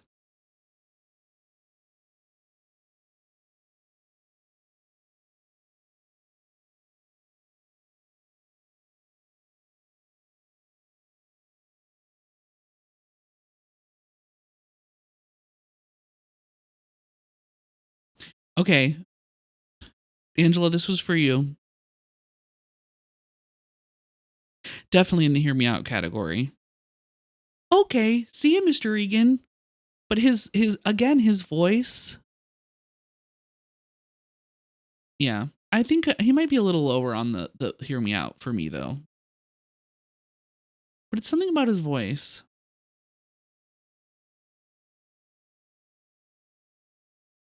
And the library, that's a red flag seller.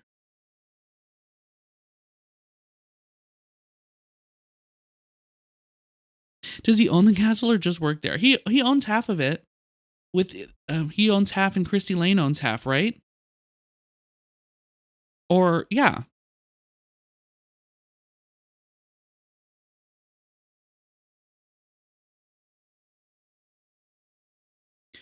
Okay. Guys, I'm sorry. I'm sorry. We'll put him at the top of this, but first date flop. I genuinely don't think I'd make it past a first date with Dylan. He has a good accent and he's, not horrible to look at. But I just find him very obnoxious. I find him very obnoxious and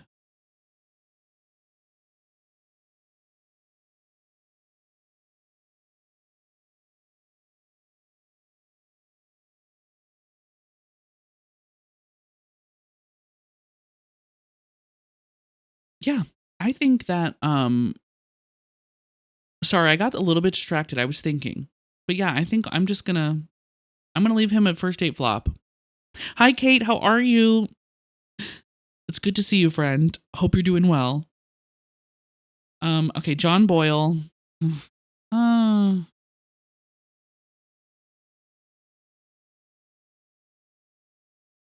okay, I'm putting him Sorry I'm Straight, but I'm gonna put him at the top, and here's why. I want John and Jamila to date so bad.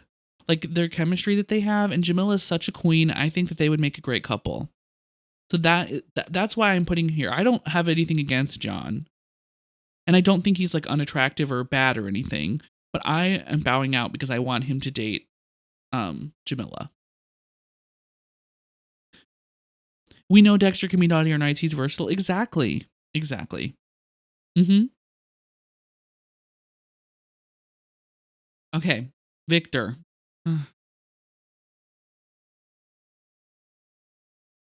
I'm sorry, you guys. Victor is like attractive. I know he is a murderer, so that's why he has to put in to hear me out. But he isn't like at the beginning of the game when he pops up on the little phone. It's like, ooh, daddy. You know what I mean? Am I lying?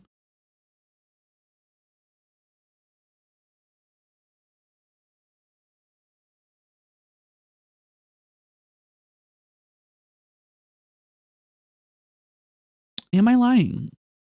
Thank you, Sam. I appreciate it. Okay. He kind of yells at us on the phone. I don't know. I'm putting him in Hear Me Out, and I'm sticking to it. Gray. Sorry. I don't know. He's like at the top of this one, but I don't know. Just the way he immediately yells and doesn't help with anything. And I don't know. He's just not like, he doesn't seem to take care of himself. And he's just miserable. Exactly. He's just miserable. And I'm sorry, Mason as well. He's miserable as well. He almost gets some charm from Nerdy, or maybe first date flop, because he has some nerd charm. He does have some nerd charm, but I don't know. Doesn't Kelsey want Gray to yell at her or something? I thought it was Gunner. But hey, I mean, maybe. I'm back and no. Okay, perfect. Thank you, Kelsey.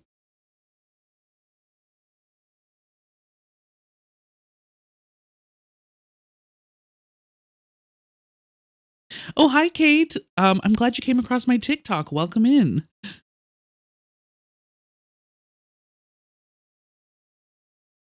This song does slap, doesn't it, Owen? Should we do a little song break? You know, it's just a little too late.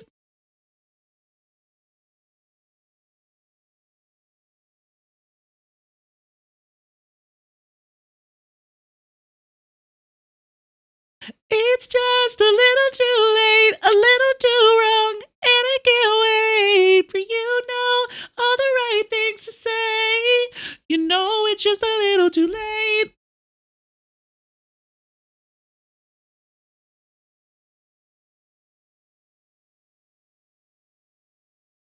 You know, it's just a little too late. This JoJo, I miss JoJo. Oh wait, did my camera move again? It did. I want JoJo to release new music like this. That's all I have to say. Okay. Hold on, I have to take a pic of my dog's tongue poking out. I'm dead. All right, Nico. Oh, okay, Mew, I'm gonna have to look it up. When? I'm so behind. All right, Nico. I mean, hey, I don't know. I'm putting him in Lick My Lou. And because first of all, he's very smart. And he's very handsome. But I do think I couldn't be in like a long-term relationship with him because I do think he would get really annoying. And I hate to say that, but I do think he would. And he did get murdered. So we probably only got to hook up once before he died. So, yeah. And he's a workaholic too, which I mean, I'm kind of a workaholic. I can appreciate that. But I don't know.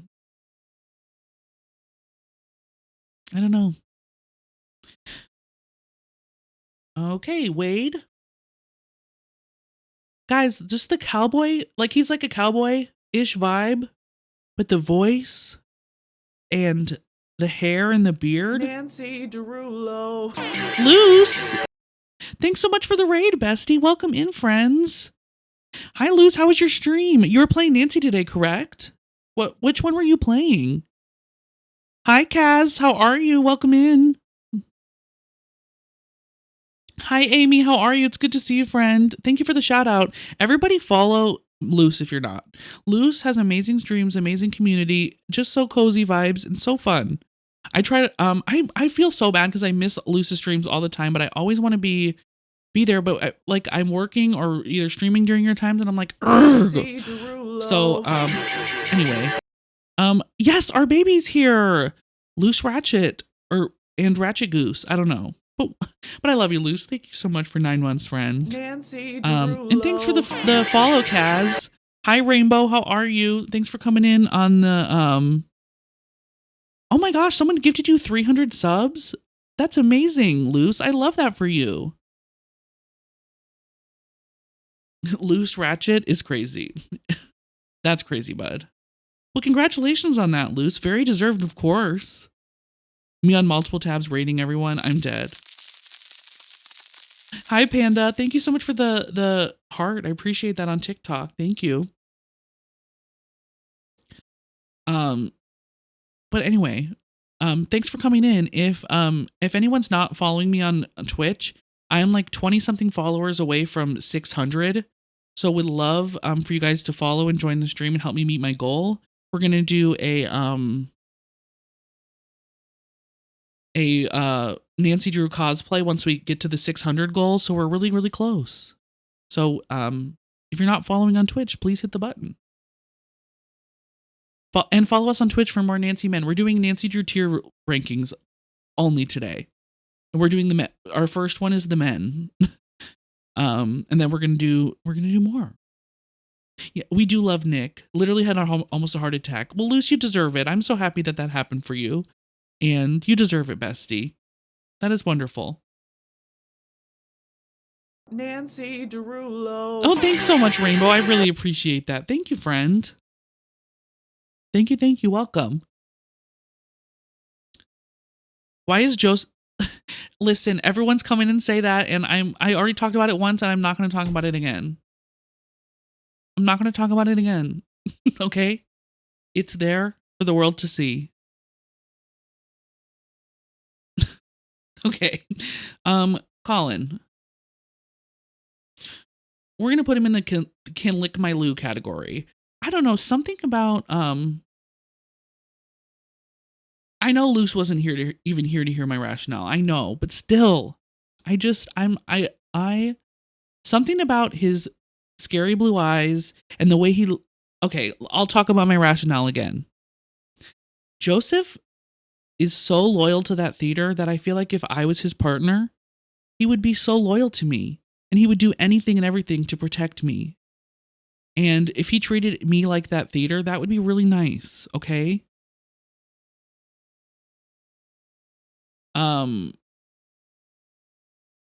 So that's why I have him. He would kidnap someone for me. Exactly. Stockholm syndrome? Yes, exactly. I just think that he's in my hear me out, okay? And okay, Mew, what you just said is so valid because that's in my headcanon as well. Gay and Jesselyn was his beard. Exactly. So I think he's gay. I think he's cute-ish.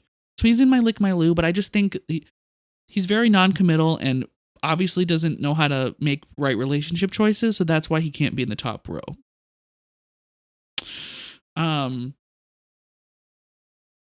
Yeah. Hey Tessa, how are you? Love this ranking I joined in. I'll put in the lick my Lou category and I had to scroll back. I'm so dead. I just had to pop in and quick and say Dexter's in the hear me out. Listen. The way he says a while, his just deep voice. Like if you close your eyes and listen to him talk, Lindsay, please let me know. I just that's where we are.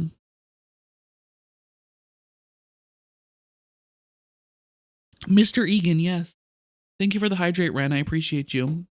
It's his gruffness, yes.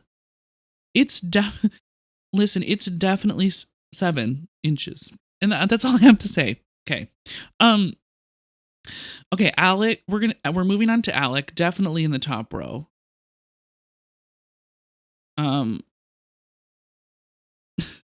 We're gonna put Alec in the top. Well, no, not above Scott. Sorry, one below Scott.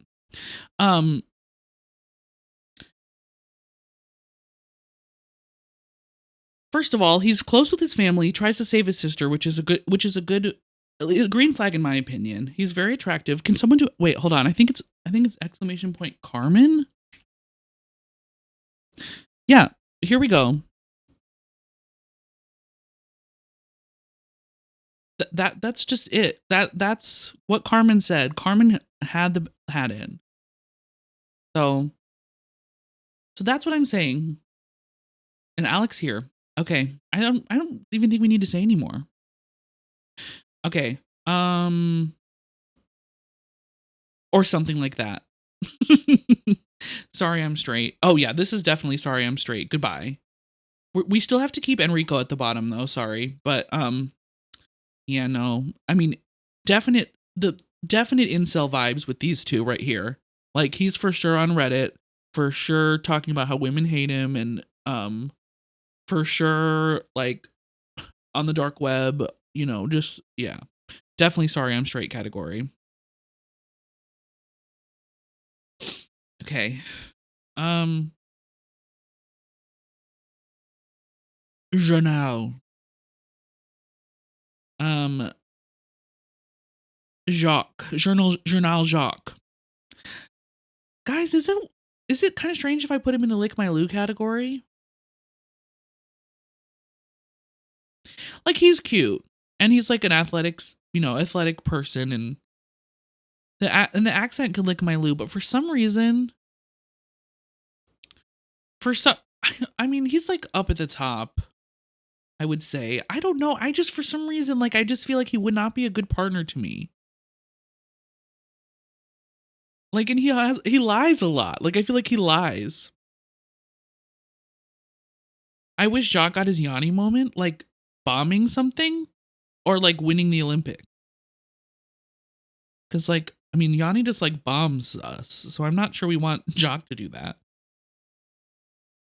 I don't know. I think I'm going to stick with my guns here. And he can, because he's very hot. I mean, obviously. Wearing a skin tight bodysuit. Okay, you know, that might bring it up. Mm-hmm. I see what you're saying. I do. Okay. Guys, I'm sorry. I don't like Sunny. And the game version of him makes it so much worse. Bess can have him. I'm sorry.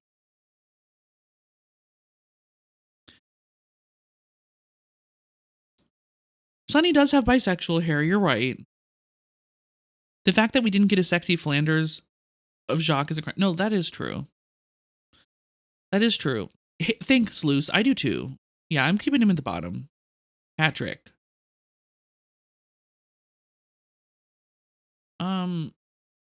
Yeah, we're gonna put him here. Listen, he's athletic. He is a pro rugby player, so he can take care of me. He's also really stupid, and so we can just hang out and sit in silence together. Now, Lena is so mean. Well, actually, Lena's really nice to him. I don't know. I'm still gonna do I think we're gonna keep him here. I could yes. Well, you know what? Lena does treat him kind of better. Treat him okay.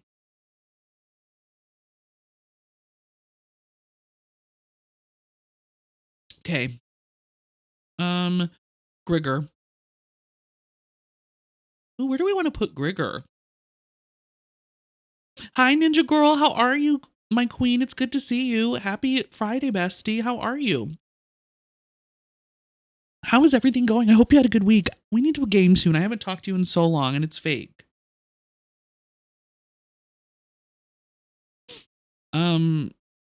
Okay, we're on Grigor. I'm glad I'm not the only one that yes, yes, Mew. He's cute, he's knowledgeable, and he's lovingly Delulu. Super Slut, yeah, he kind of gets roped into, yeah, okay, we'll do Super Slut, but kind of at the bottom. He's not like a top Super Slut for me.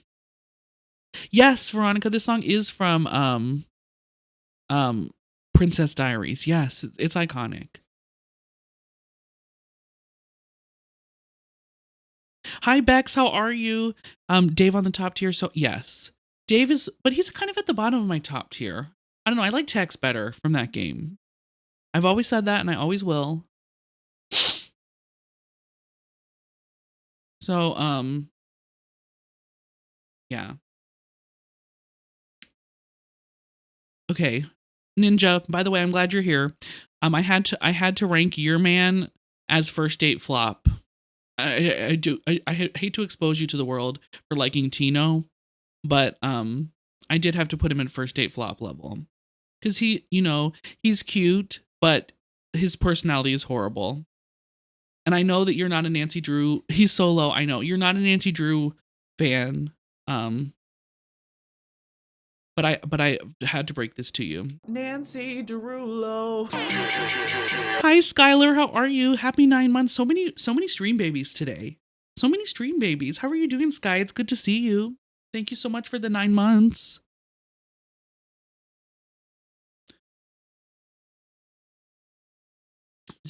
First date flop is doing Tino kindness for sure. Thanks for the lurk, Loose, and thanks for the raid. Enjoy your din din. You're almost free from work. I can't believe you're still working. Well, I guess we're in different time zones, so that makes sense. But I hope the rest of your work goes smoothly.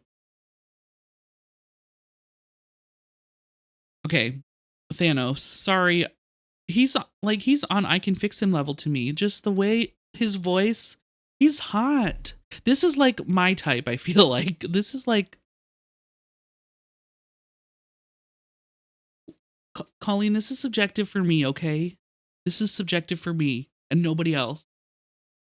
Kid has a good personality though. Why is Kid? I don't think Kit does anything that crazy, does he? I don't know, but Thanos is up here for me, y'all. And he has a bad personality, but I don't care. I do not care.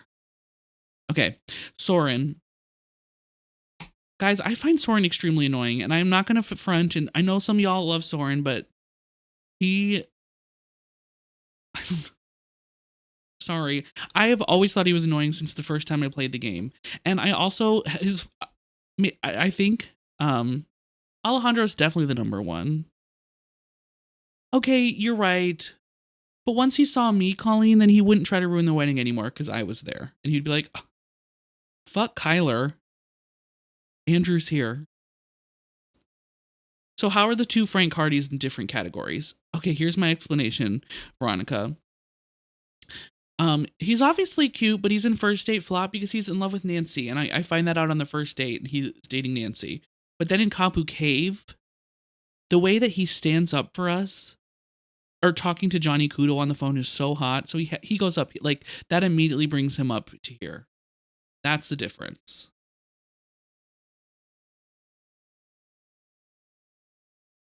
Maybe a throuple, but you know what? Honestly, I don't want Kyler anywhere near me. So he's hot. I support. I simply think it's funny with the personality becomes not a problem. Listen, I am a flawed human being.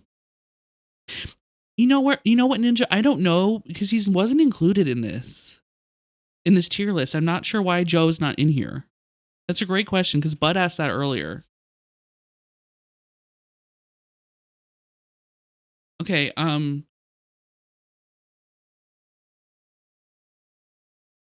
lick my Lou. It was made by the Joe voice actor. So listen, I do find Gunner slightly annoying, but as long as we're quiet and licking our Lou's, I think I would be fine with that. I know he's big and warm, and I love his beard and his hair, and like I we would be fine licking Lou's, but I think he would drive me nuts after a while. Yeah, I feel like he is good at licking Lou's. Yeah, and he packing for sure. I'm a lesbian, so I haven't been commenting much because of this men are low tier for me, but I support you. Listen, and that you're valid for that. There was a wife one too with all the women characters, but unfortunately I just feel like I would not be a great person to weigh in on that. Um so yeah.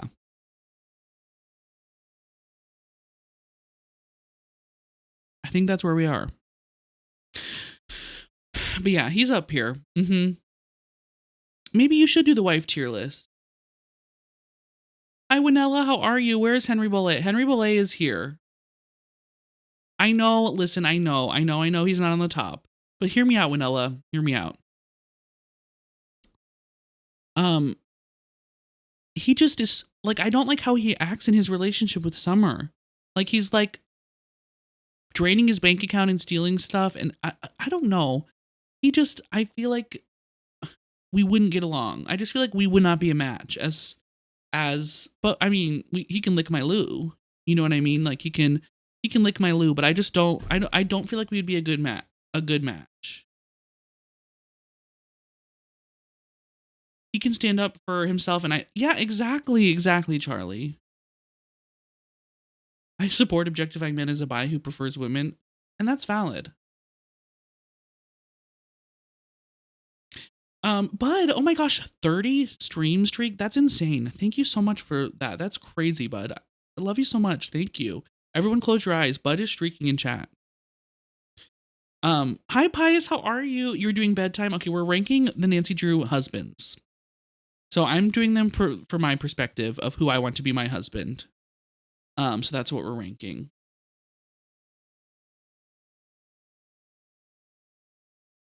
Okay, Magnus. Okay, guys, listen. I'm gonna be honest. My last playthrough of this of Sea of Darkness changed my opinion kind of. I think he's gonna be at top of Lick My Lou. Top of Lick My Lou. And he could get it for sure. But you know my biggest flaw that's keeping him from being Nancy Drew Super Slut is his handwriting. Did y'all see? He writes in all caps like bubble letters. And that really gave me the ick, and I didn't admit it. I didn't admit it when we were playing the game because I was embarrassed, but I'm admitting it now. When we were reading all of his notes, the bubble letter capitals that he was writing in gave me the ick. Like, are you writing with crayons to me? No, we're adults. And the way he kind of I feel like it just was upsetting. It was very upsetting. Yeah, Charlie, your father's a red flag, and I hate to tell you that. But he needs to fix that. So that's, but he's very attractive.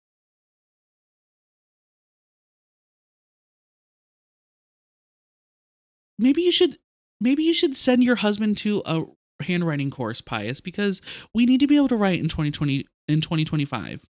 I know everything's electronic, but no. We need to be able to write. God forbid a man have a little bit of whimsy. No, it was not giving whimsy. It was giving, I don't even know. But it pissed me off, and he gave me the ick, and you know what? This is supposed to be silly, so I'm putting him in Lick My Lou instead of Nancy Drew Super Slut, even though he's very attractive. And his dog is cute. Please, why is Dwayne so low? What do you mean? Dwayne is terrifying. Dwayne is an incel. Dwayne is definitely on Reddit being an incel along with Uncle Steve and Ewan. That's my opinion, Winella. No. I don't know. his haircut is bad. I don't know. Yeah, you went. Thank you.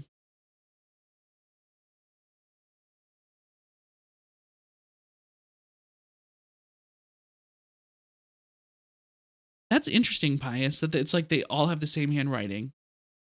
I used to have really bad handwriting, but I feel like I've worked on it and made it better. And when, because I don't know, I feel like I write pretty okay now. I don't know. Okay, Judge Danforth. Guys, I'm putting him in Hear Me Out. Is that crazy? Again, it's his, I like his voice, but what stops me from putting him any higher than that is um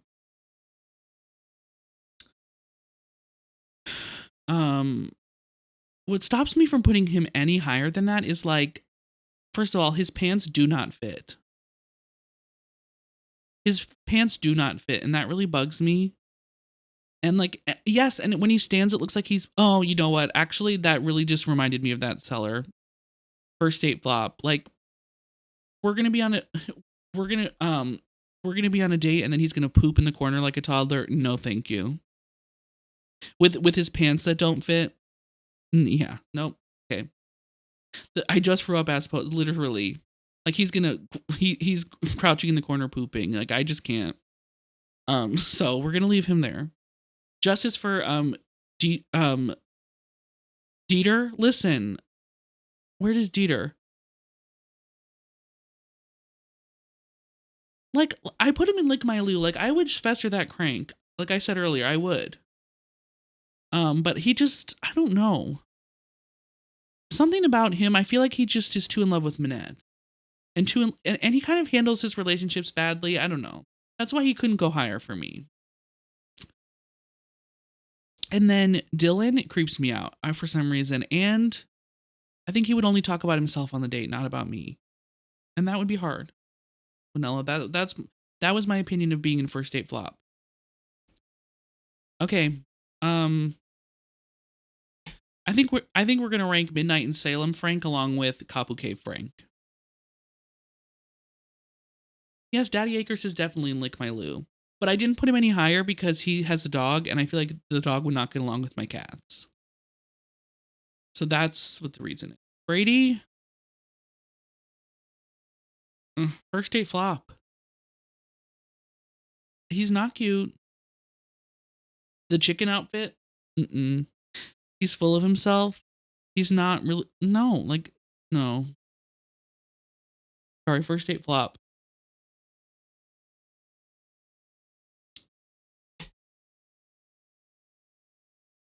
Nick Falcone. Where do we want? I'm thinking here. Yeah,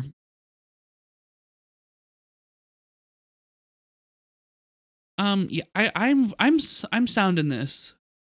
First of all, thick as fuck. Thick as fuck. Thank you guys for all the emotes. Thick as hell. Thicker than a Snicker. Thicker than a bowl of oatmeal. Like, so that's just obviously a plus. Second of all, he fights for good causes. He cares about history. And he knows about his grandmother and loves preserving her, her art, and just cares about his family name. Second of all, he knows how to use technology because he has that big techie van. He has flippy hair. He has like 5 o'clock shadow. Like I just like he's got his own company. He hates ICE. Yes, I feel like we would politically align very well. Yes.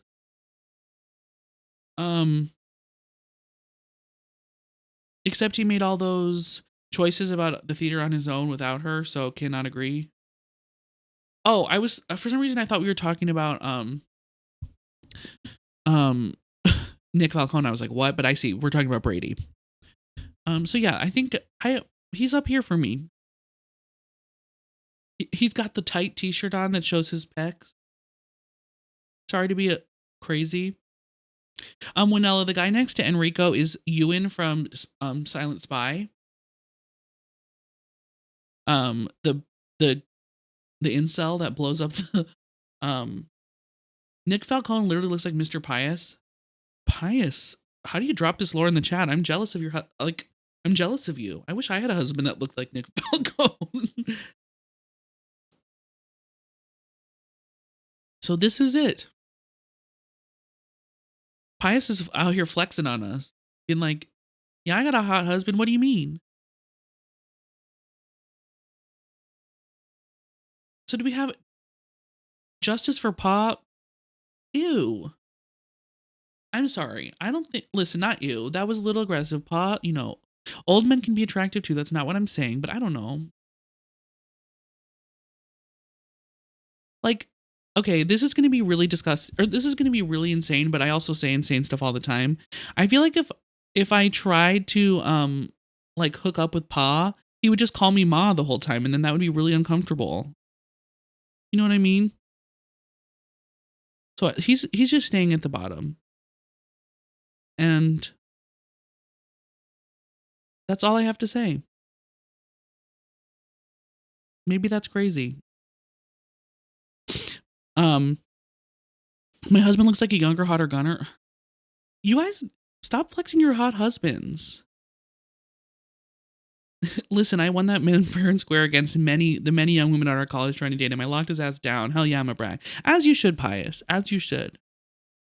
But can I be next, please? I need a husband. Does he have 3 missing fingers, though? I bet. I mean, do we want him to have 3? No, we don't want him to have 3 missing fingers. Okay, I'm gonna save this though.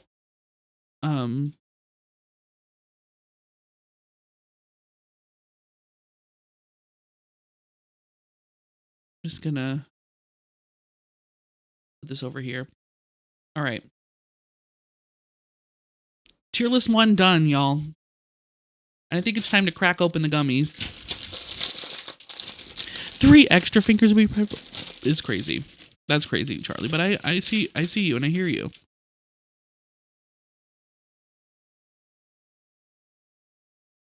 You know what, Seller? And you're valid for that.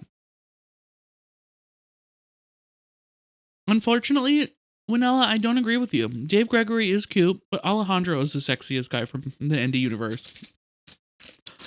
Tits are currently out. DM me a photo. Nick, we just rated all the men from the Nancy Drew series. And where did I put Ned for you? I put Ned in Hear Me Out because Ned, people kind of hate Ned, but you love Ned.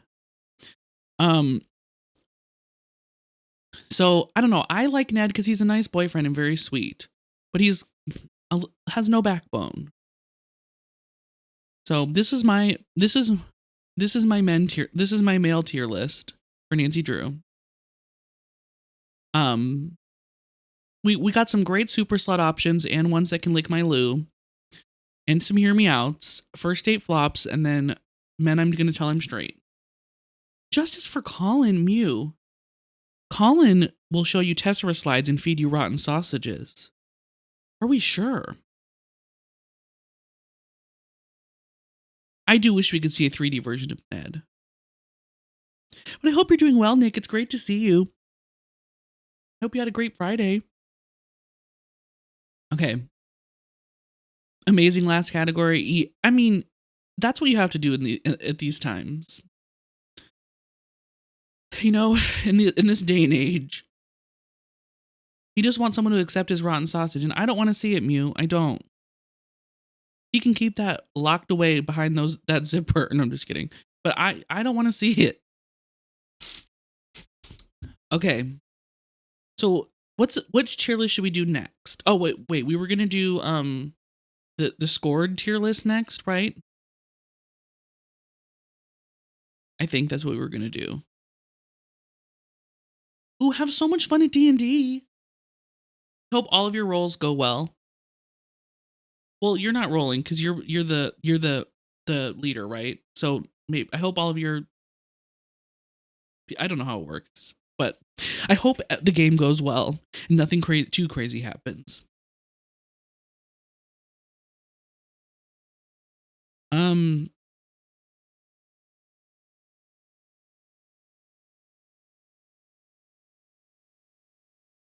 okay. All right. Well, which one should we do next? I think we're gonna do. Okay, so we're gonna do. Oh, you're playing tonight? That's fun. Well, then, but rolls for all. Okay, gotcha. May your prayers follow the plot. May your players follow the plot. I was like prayers. I was like, do y'all pray for D&D? I think this stream gives true meaning and purpose to Twitch. Thank you, Mew. I appreciate that. Okay, so here's our next. We're gonna do our scored tier list. So for this one, a Nancy game can get 9 points. So we're gonna do 3 points for story, 3 points for puzzles, and 3 points for replayability. Those are gonna be my categories. So 1, 2. How did I do this? So if it gets sorry, I'm gonna do a little audible here. If it gets a 9, then it's or if it gets an 8 or a 9, then it's an Nancy Drew Super Slut game. If it gets a 6 or a 7, it's an Alejandro My Poppy game.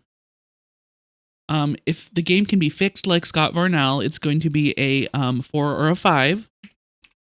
The most average man ever is going to be, well, actually, those are kind of high scores. Okay, if it can be fixed like Scott Varnell, it's going to be a 4. Or no, a 5.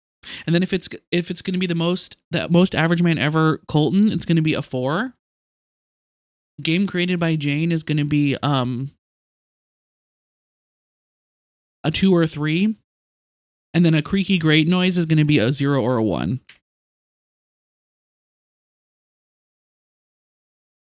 Where's Des in Paris when you need them? They love 6, 7. Oh crap. Maybe I should put them in separate categories so it's not like that. Oh well. I'm absolutely about to make hot toddies with fire. Ooh, yum. I love Fireball Pious. People say it's trashy. I don't care. Not you dragging our game developer Jane. She murdered her guinea pig. I'm sorry, but that's crazy.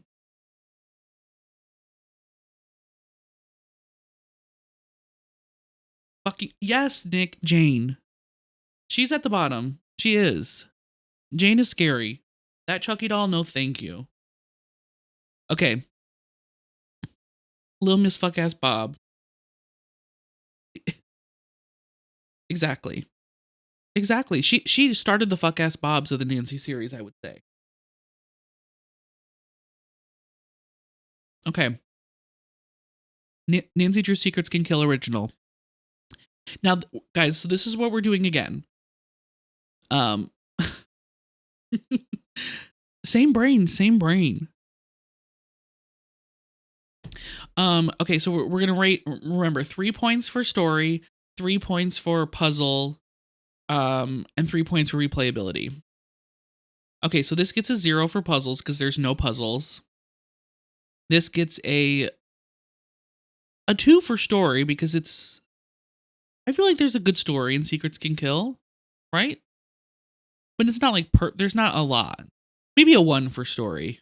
Replayability is also going to be a 0 because it's so hard to install. There's problems with it. So on our ranked tier list, it gets creaking great noise, unfortunately. Maybe, okay, well, you're right, bud. The story is good in this one. I'm sorry. I'm giving it 2 points for the story. I'm giving it 2 points. I changed my mind. Okay. Stay tuned for danger. Puzzles. I think this is going to get like a 1 for puzzles because there's really not very many puzzles. There's a couple things, but it's mostly just exploring, which I'm not saying makes it a bad game. But if we're talking about the most well-rounded game here, we got to give it 1 for puzzles. I would say, honestly, story is a 3 for Stay Tuned for Danger because there's so many layers and it's all there's no plot holes.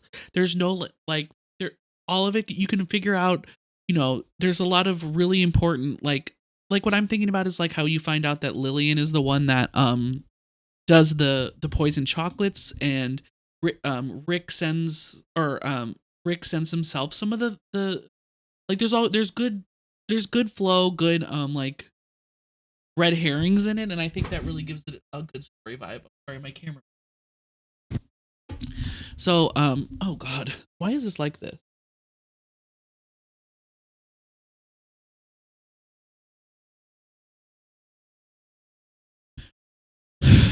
So yeah, I think it gets a 3 for story, because some of the newer games, while they are more fleshed out, the stories aren't as like clear.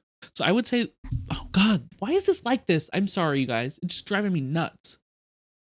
Okay, that's better. So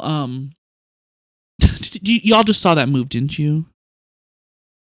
Yeah, that's no, I don't like to stick it. I have a floor stand for it, bud, because I don't want it to shake when I move my desk. What if I like bang my see if I like oh that moved it. Whatever. It's fine. It's fine. It's fine. It's fine. I'm just gonna be good for today and I'll fix it tomorrow.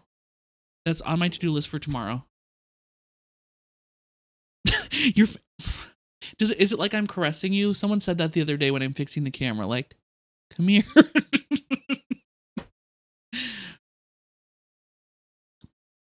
um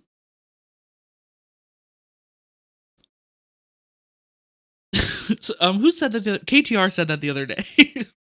Well, thank you, Nick. um Des says he's 670 in spirit with me. I'm glad. I love that for you, bud. No, it's giving choke me. Oh, okay, Charlie. Go off. Replayability. I think my personal replayability. So, guys, I don't know if I've ever said this while I'm live, but Stay Tuned for Danger is my favorite Nancy Drew game to watch other people play. So I would put it really high on replayability, but I think that that's my own nostalgia for it. I don't necessarily think that other people would think that. So I think I'm going to give it like a 1 for replayability. So 1 for replayability, 3 for story, 1 for puzzle. So that's 5. So I feel like that's a good ranking for it. I love Stay Tuned for Danger. It's one of my favorites. It really is. I love playing it. I love watching it. I wish there was a couple more puzzles, but it's going to be a Scott Varnell rank. A Message in a Haunted Mansion. Let's see. Puzzles. Puzzles are a 1.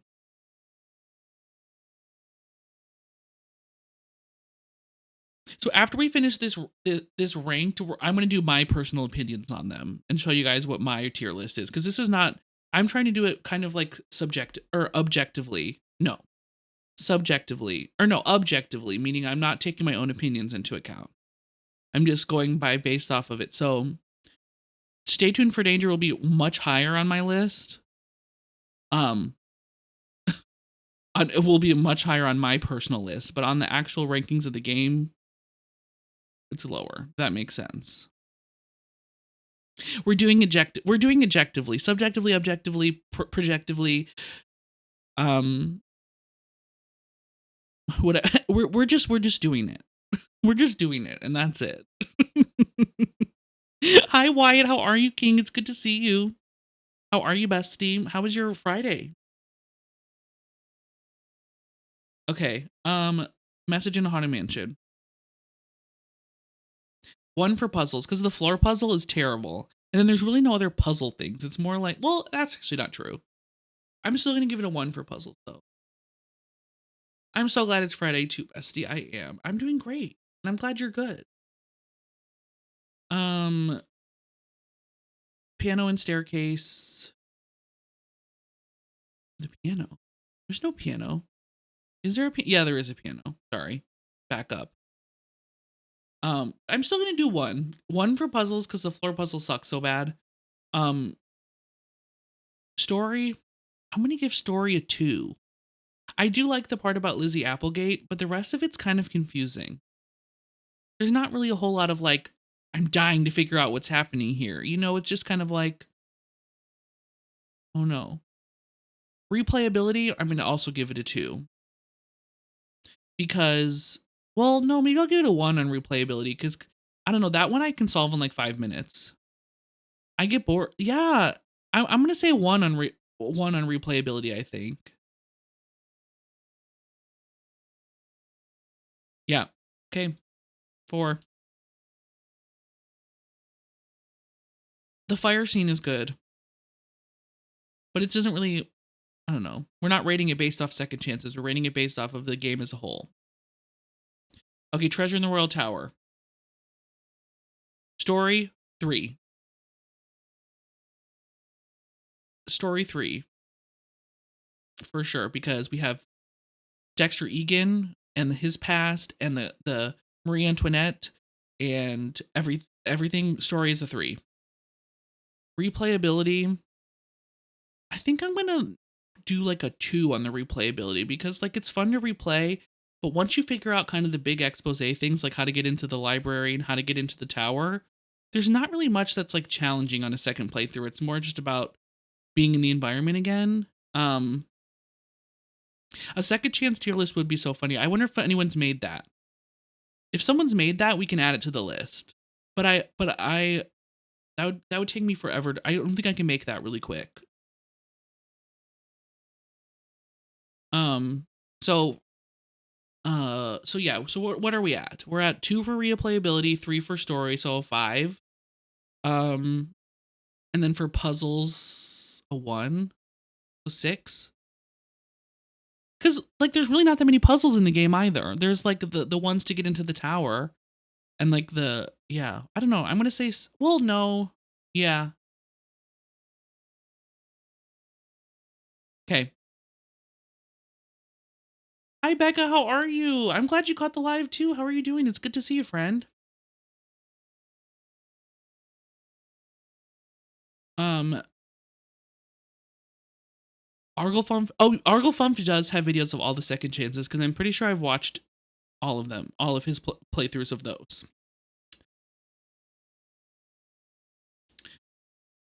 Okay, final scene. 3 in story. 3 in story. Puzzles are a 0. There's like 1 puzzle in the game. So if we're rating it based off of like that, 0. And then replayability is going to be a 2 because the story is so good and it's a fun replay to hear the dialogue and watch, everything play down, but there's no puzzles. I mean, it's just, I don't know. That's my vote. So 5. 3, 2, 0. Yep. Scarlet Hand. Okay. Let's see. So story. Um, I don't know. I think the story's a little bit mid sometimes. Like because okay, I'm gonna give story a 1 for this, and hear me out. The first half of the game, there's no story happening because there's no crime. You're just being an intern, and then something happens, and then the rest of the game plays out. So I think from a story perspective, it is really a 1. So 1 for the story for Scarlet Hand. Um, for puzzles, it's gonna get a 3 though because the puzzles, yeah, the puzzles are great. I mean, it's very replayable because they're not easy. So you can play, if you haven't played in a bit and you play it again, I feel like the puzzles do that. You know what I mean? So yeah, I'm gonna say 3 for puzzles. So what are we at? 1 for story, 3 for puzzles, and um maybe I'll do 1 for replayability because people don't like the puzzle set, don't like the story. Um, so I think that kind of detracts from the replayability. So we're gonna give this a 5. Or no, yeah, that's Ghost Dog. Story's a 3.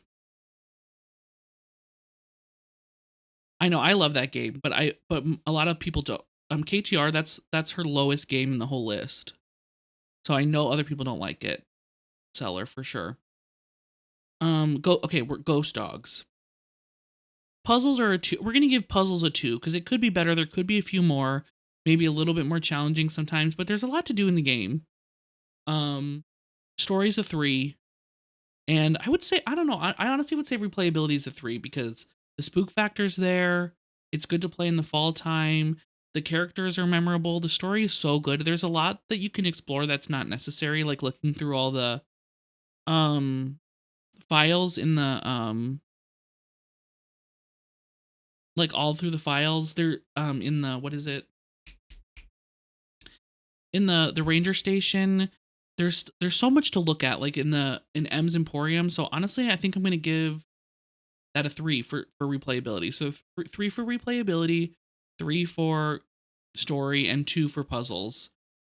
So, that's our first 8 in the scored,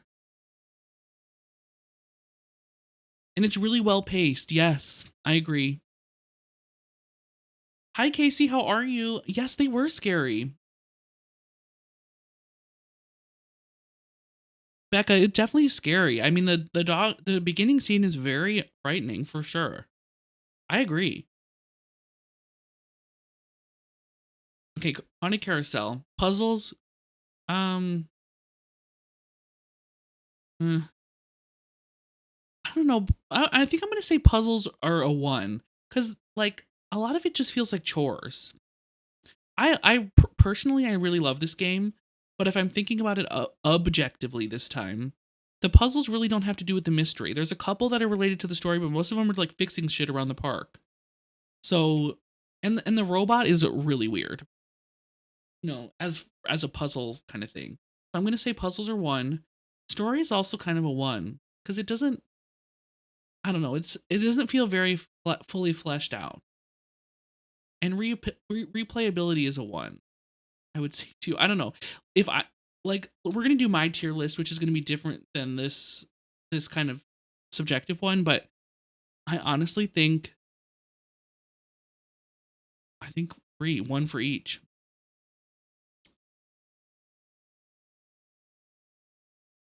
Loki, one of my favorite replay. Oh, I already read that. Sorry, Audrey. It's also accurate for how long it takes for a man to bring a change. No, that is kind of true, Haley. I feel like that makes sense. I feel like it makes sense. Okay, Danger on Deception Island. Story 3. I mean, the story is just so well fleshed out. There's the Hilda. There's the connecting to the past with the secret tunnels and the like smuggling and everything. I think it's well, maybe I'll take a point off for that story because it is a little far fetched that they're using a whale for stealing. I don't know. So I'm gonna put story as a 2. I'm gonna put the puzzles as a 3 for this one because all the puzzles are very ingrained in the environment, in my opinion. Like, there's very few like chore things for the most part. A lot of it's like really kind of connected and helping you find a new place to explore and things like that. So I'm gonna give that a 3 for puzzles and a 3 for replayability because the vibes are so good, the music is so good, it makes you want to play it again. So another super slut. Um, I don't even know if we need to go through this, y'all. I think this is gonna get a perfect score, in my opinion. Puzzles are all connected to the story. There's like very few. I mean, there's a couple chores, but I think that it's not too much where it's not getting you into the environment. And then the rest of the puzzles and everything are all related to the mystery. The story is so fleshed out. Like, this is the most fleshed out. This is the best story, in my opinion, of all the Nancy Drew games. Um, every character is connected to it. Every character has something that's related. The voice acting for the old letters that you get to read really adds a nice touch. The the progression of the game makes replayability amazing. It's a 10. It's a 10. It's a 9 out of 9, I mean. Perfect. Okay. Curse of Blackmore Manor is next. So we have um puzzles. This has arguably one of the hardest puzzle sets, I would say, for a first time playthrough. I think maybe we would have to give that a 2 because it's kind of hard. But I love Curse of Blackmore Manor, and it's very replayable because of the puzzle difficulty. So I think I'll up the difficulty or the replayability to a 3. And the story is a 3. Yeah.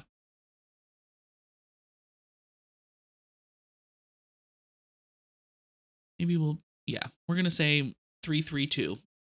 So 8. Okay.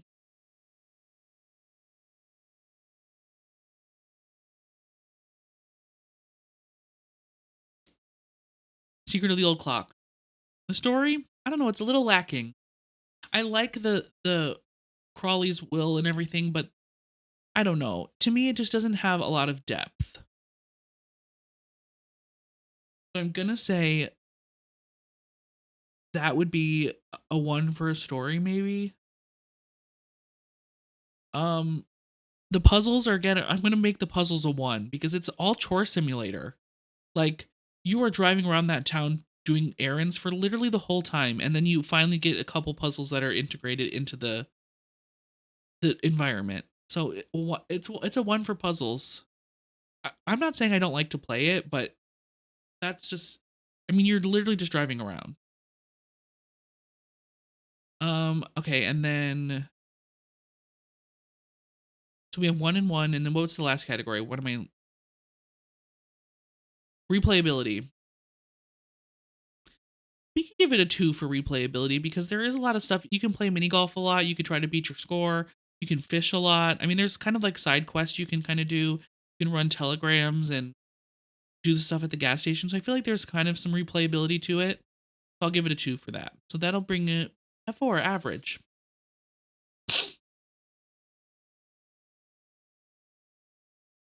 Okay. Um, you can do so again. Yeah, I feel like there's a lot of replayable options for this for sure. Um,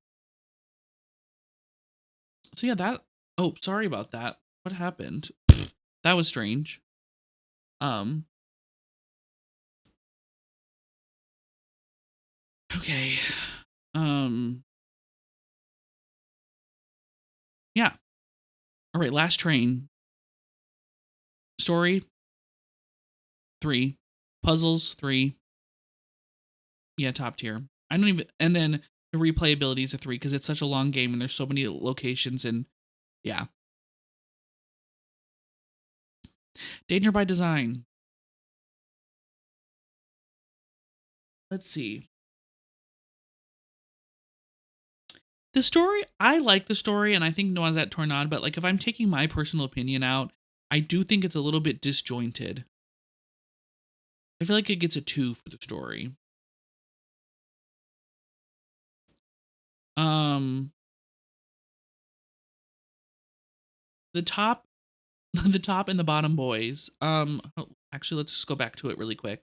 Top Alejandro, Tex, Scott, um top 5 Nicholas Falcone and Thanos are my top 5. And then the bottom is Enrico, Ewan, um Uncle Steve. Sorry, I got to move him lower. um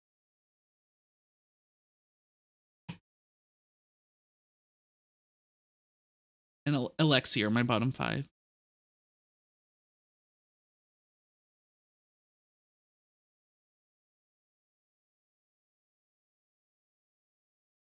No. Oh wait, no. Okay.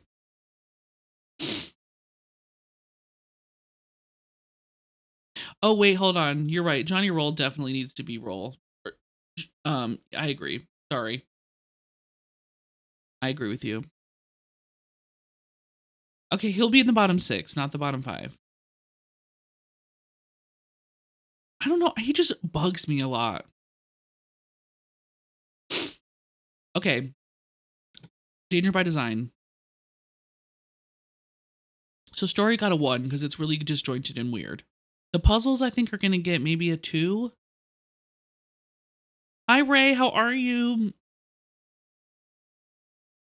I'm so deadly, Lou. I mean, but you're not wrong. Um,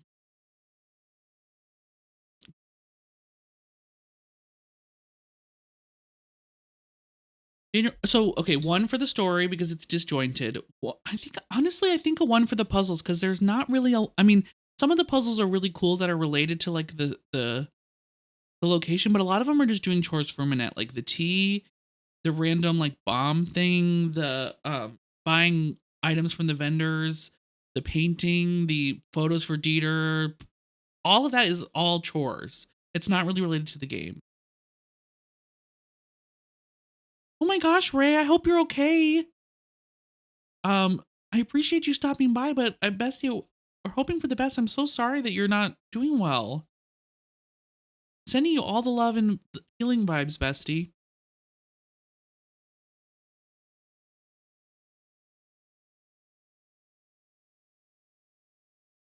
Yeah, Hotchkiss the roaches. So yeah, I think for puzzles it's also gonna get a one. I think I'll give it two for replayability though, because there's a lot to do in the game. Love you too, Ray. I please don't. We'll miss you too much. Um, keep us updated in the Discord if you'd like. No pressure, you don't have to. But if you wanted to just tell us how you're doing, I know all of us would love to hear. Okay, yeah. So I think we're gonna do yeah, replay yeah, the cookies and the parfaits and like the food you can earn money and try all the food. So I was gonna say that the replayability gets some points there, so I'm gonna put it in four. Okay, Kapu Cave. Honestly, I love Kapu Cave. Don't get me wrong, but I'm gonna try to really take my own opinions out of this. The story is like Loki is zero. Like there's nothing that really connects. You don't feel like this like there could be they could have done so many cool things with Hawaii, but the story doesn't really like it's just a zero.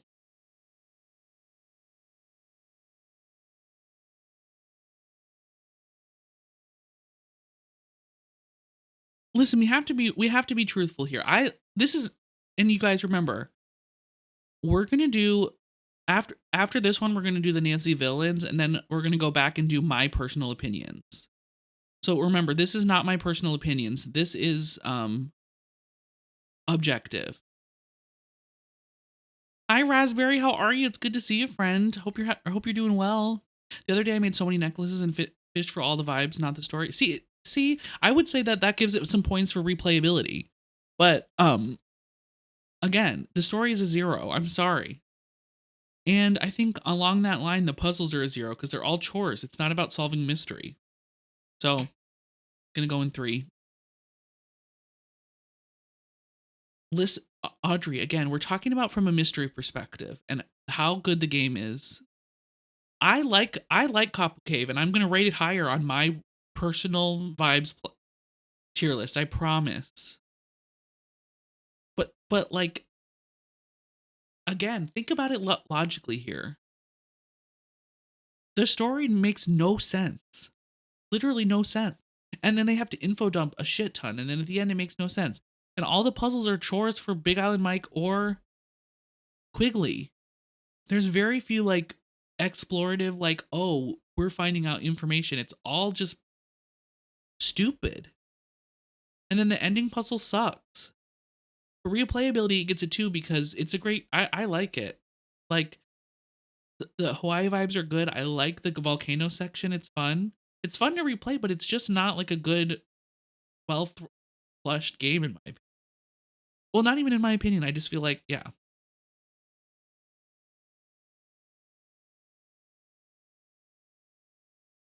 No, no, no, no, no. Definitely not a zero. This and again, as I say for the 200th time, we're after this we're going to do Nancy villains and then I'm going to do another one of these exact same tier lists, but it's going to be my personal opinions on the games and how much I like them. So all of these are going to be way different. Like there's some of these are so low that I would not rate this low, and some of these are too high. So we'll get there, I promise. But this is just um yeah. Okay. Um White Wolf. The story I would say the story is the 3. And the puzzles I'm going to give the puzzles a 2 because there's a lot of frustrating puzzles that don't make the game fun, like the cooking. the ice pond shoveling, and the fox and geese. And I just feel like that kind of detracts from the puzzles. But I love the story about the wolf and the guy at the hospital and how we can check up on him. And I don't hate the cooking, but I'm saying that the cooking detracts from the game because you have to do it literally every 5 minutes. Like, I love the cooking. But it literally, like, you have to do it at a certain time. You're like stuck out in the wilderness and you have to run back and then you have to do it 10 times. And if you're trying to solve a puzzle and you're getting frustrated, it's like, oh shit, I have to do the cooking again and I can't work on this puzzle that I've been trying to solve. So I'm saying it kind of detracts from the game on a first playthrough for sure. So three for story, two for puzzles, and then you guys, I think I have to go with the community on this and give it like a one for um a replay because of Fox and Geese and the cooking. I think a lot of people avoid replaying the game because of those. Like, I've heard so many times that some people play the game up until Fox and Geese and then don't finish it because they hate it so much. Or the cooking, they just don't want to do it. And I think those things also detract from the replayability. So I think that's what we're gonna put this for this science rating. So that was 1, 2, 3, so that's a 6. Also, thank you for saying that this is therapeutic, Ninja. I appreciate you, bestie. um, okay, Crystal Skull.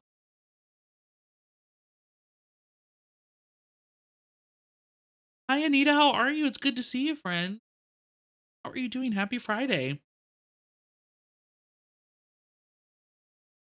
Um,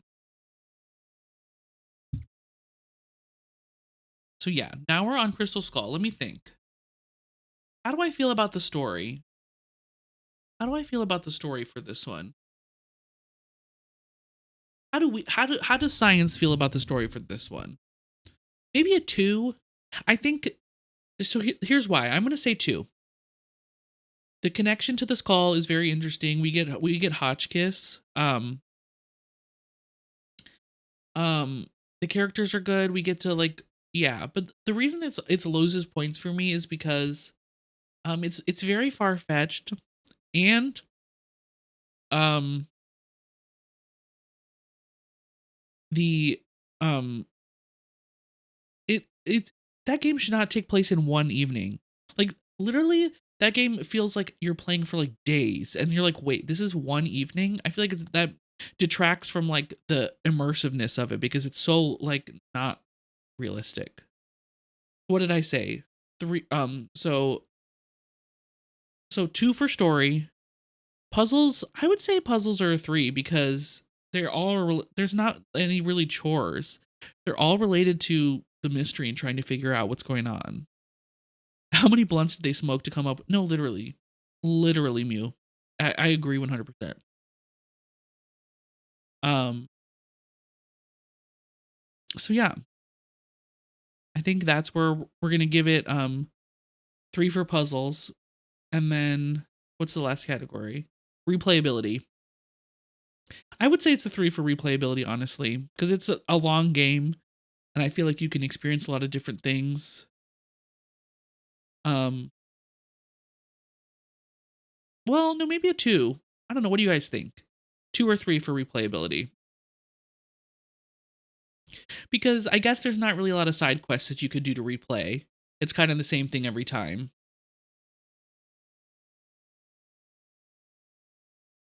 Maybe I'll give it a 2. I think I'm going to stick with 2.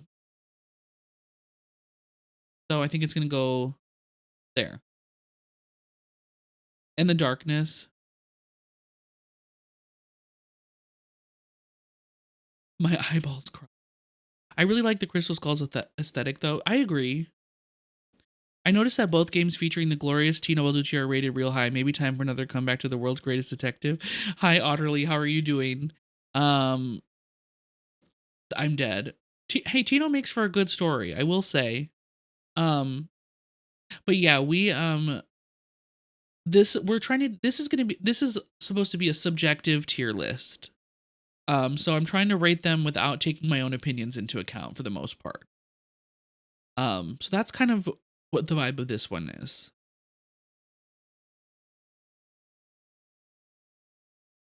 Okay, Phantom of Venice. Where do I even start? I don't know.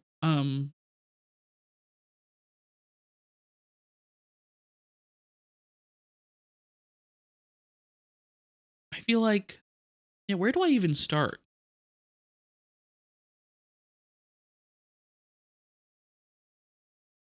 There's like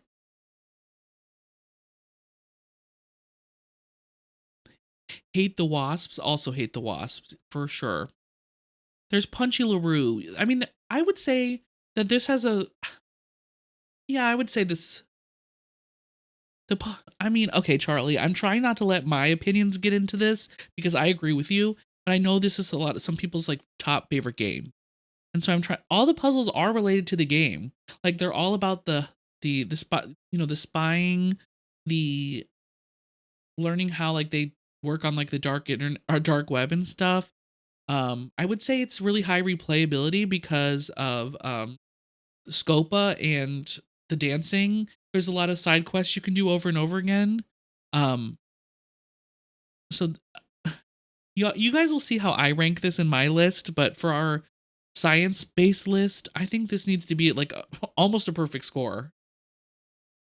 And getting all the outfits and getting all the different flavors of gelato in the thing, yeah, I think this has a lot that makes it a favorite for people, and I almost think that um it gets kind of a 3 for all categories.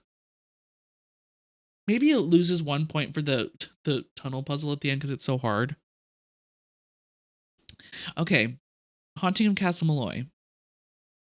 We'll start with story. I think story is honestly a 1. Not that it's not interesting, but it's just confusing and it really doesn't make a whole lot of sense. And there's no real mystery. It's just kind of like, I don't know. Just kind of goofy. Like if we thought the blunt rotation was for Crystal Skull, this is the blunt rotation. Like what? So I'm going to say yeah, definitely. I agree with you guys. So I think the story gives a 1 because it's just convoluted and confusing. Um Replayability though, there's a lot of little things you can discover, I feel like. So maybe I would give it a 2 for replayability. Cuz like there's a lot of different stuff you can do. You can play with the sheep, you can play the games in the bar, you can do the drumming and the drink making. There's a lot of side stuff that you can replay. There's also like just a lot to not necessarily required things in it that you can just look at. I think the puzzles are hard enough that the replayability is good, so I think I'm gonna stick with a 2. Or no, maybe a 3 for replayability. Um, but maybe I want to give it a 1 for the puzzles. Because chemical puzzle, horrible. I think the puzzles trying to unlock the desk once you get the jetpack, um, are really annoying and confusing and not easy. I don't know, 1 or 2 for the puzzles. And that otter puzzle is terrible. The desk puzzle is so whack. Yes, Raspberry, it really is. Haley, I'm dead. My fiance's missing. Kyler, stand. Literally, get your ass off that fucking chair. It makes me so angry. Like every single time. Like, get the fuck up, you dumb bitch. Sorry. Okay, let me not act like that.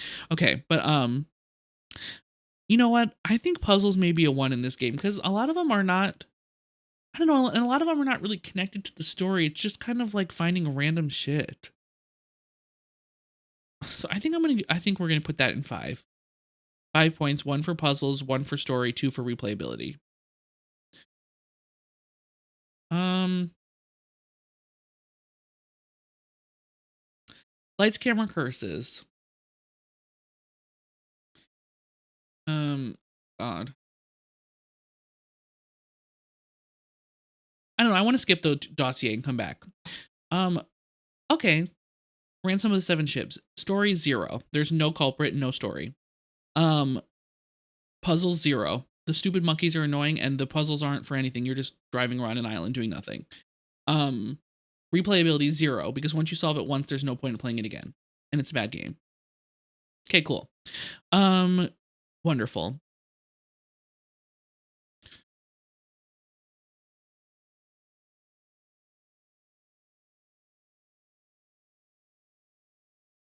Her is limited in character animation, but I would have liked a cutscene of Turo Kyler wandering. Yeah, that would have been kind of cool, Seller. I agree. Yeah, the music is good, but I don't know if that's good enough for me to want to play. I mean, like I don't know. I didn't stream this game. I'm not really gonna play it, so I don't know. I think it's just a zero makes sense. I know, it was so stupid. It was so stupid, Anita. Literally, like made no sense.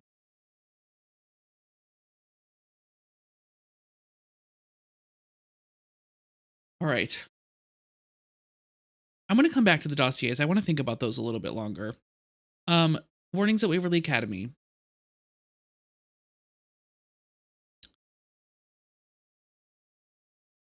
Amazing story, amazing replayability because there's like the snack bar and the um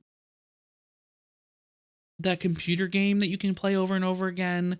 The drama's good in it. Objectively, I'm gonna rate this up here. I think it's gonna give it.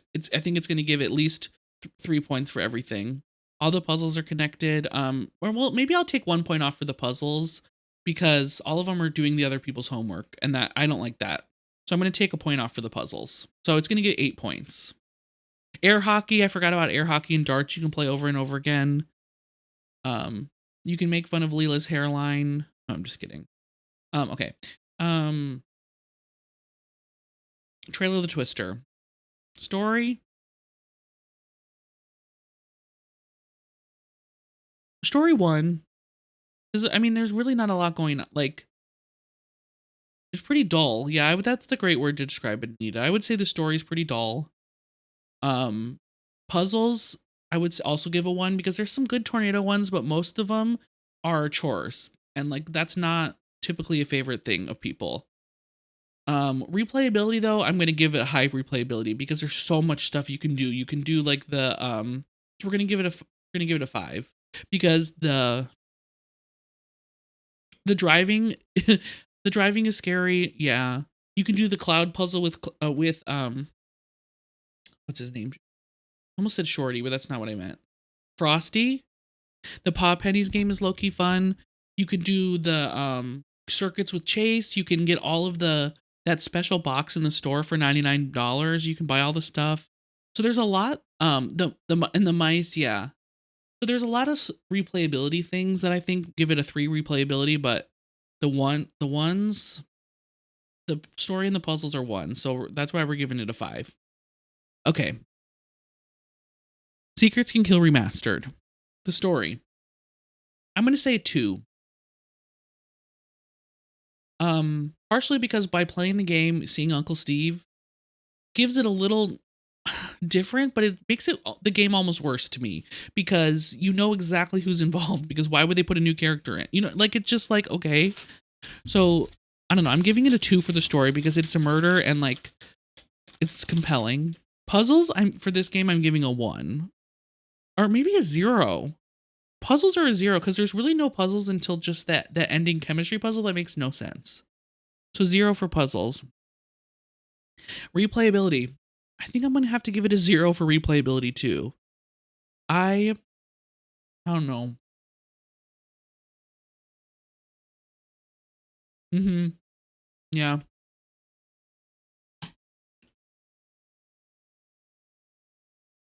Yeah. I think that's where we're gonna leave it. Okay.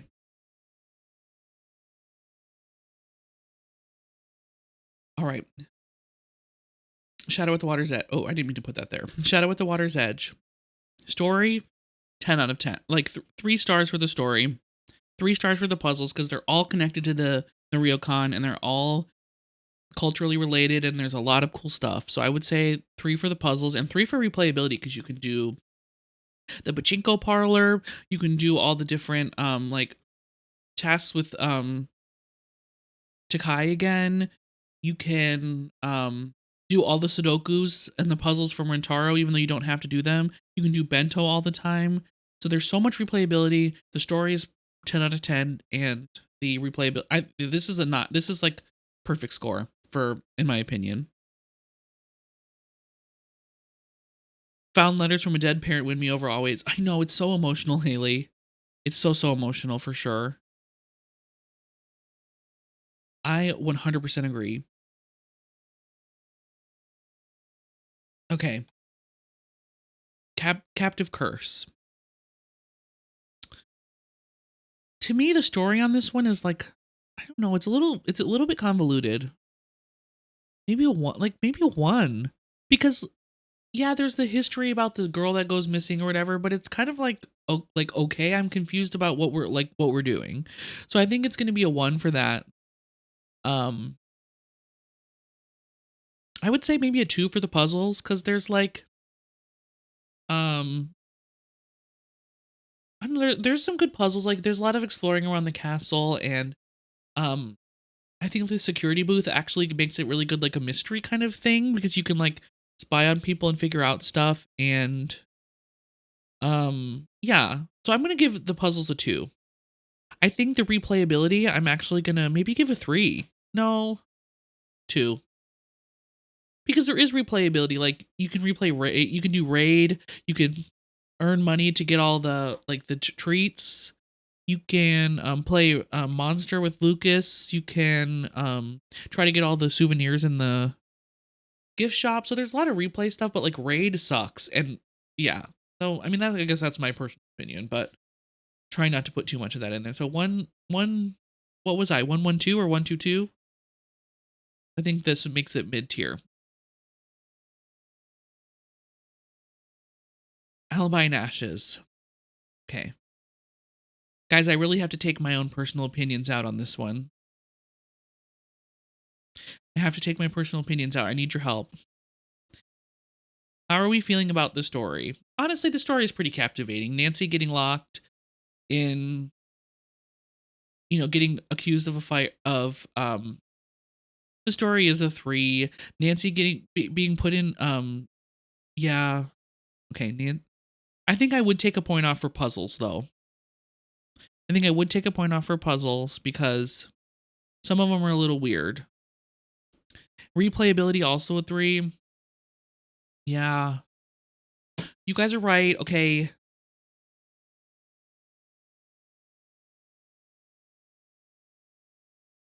Yeah, yeah, so you could like replay and yep, okay. Fine, fine, fine, fine, fine, fine, fine, fine. It's going in the top list. It's going in the top. No Togo though. That is a red flag for sure. Veronica, I'll leave that to my tier list when we get to it. I will. It's not my favorite. It's not my favorite. Ooh, Hannah in the game would have been so cool, Anita. Okay, Tomb of the Lost Queen. All right, guys, I have to also take out my personal opinions for this one. Hannah and Carson would be amazing for sure. The puzzle, I will say it's probably a two for story because there's some captivating parts. Like I love the stuff about the daughters of Nefertiti, but the rest of it is kind of confusing. Or daughters of Nefertari, I mean, whoops. Um, but it is a little bit convoluted of what's actually kind of going on and like why things are happening. And Charlie, I'm also going to take some of my personal opinions out of this too because I love the puzzles, but I think it actually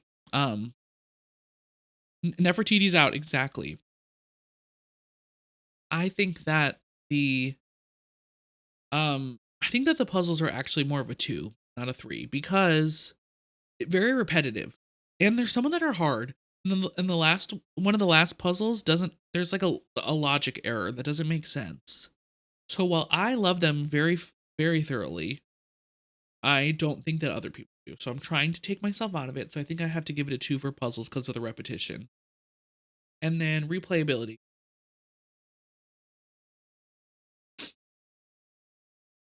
I know most people. I love it way more than most people. Okay, so then replayability, I guess we have to put also as a one. Maybe we have to lower puzzles down to one too. Um, yeah, I think we have to lower puzzles down to one. I think this is gonna be a 4.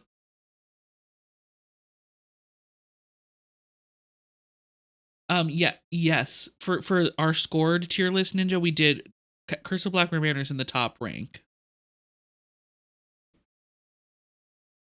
This one up here. And it's in my personal top too. It is. Okay. Deadly Device. The story. I think that the story is slightly lacking in this one. I will give it a 2 because there's not really much connection to the past. I mean, there's a little bit of learning about Nikola Tesla, but it's not really all intertwined as much as some of the other games like Shadow Ranch and stuff. So I think a 2 is good for the story for this one. For puzzles, I think I'm gonna also say 2. Um, I'm also gonna say 2 objectively. I like this game a lot, but I'm gonna say objectively a 2 because a lot of them are repetitive and the cover is not convincing. That's so real, Haley. Seemingly a little bit, yeah, just seemingly a little bit lacking. I don't know. The puzzles are a little bit repetitive, a little bit sciency, and I mean, kind of somewhat or kind of not really connected to the story. Some of them are really good, like the getting the key card codes and trying to figure out who was going in and stuff. I feel like all that's good, but some of them are kind of like, why are we doing this? So, um, so yeah, I'm gonna say 2. And then for replayability, I think for all those reasons, I actually have to give it a 1 for replayability. Again, this may not align with my personal opinion on the game, but I think overall, once you kind of get through all the science and the grit one time, a lot of people don't really feel the need to do it again. So I think it'll be a 5 mid tier.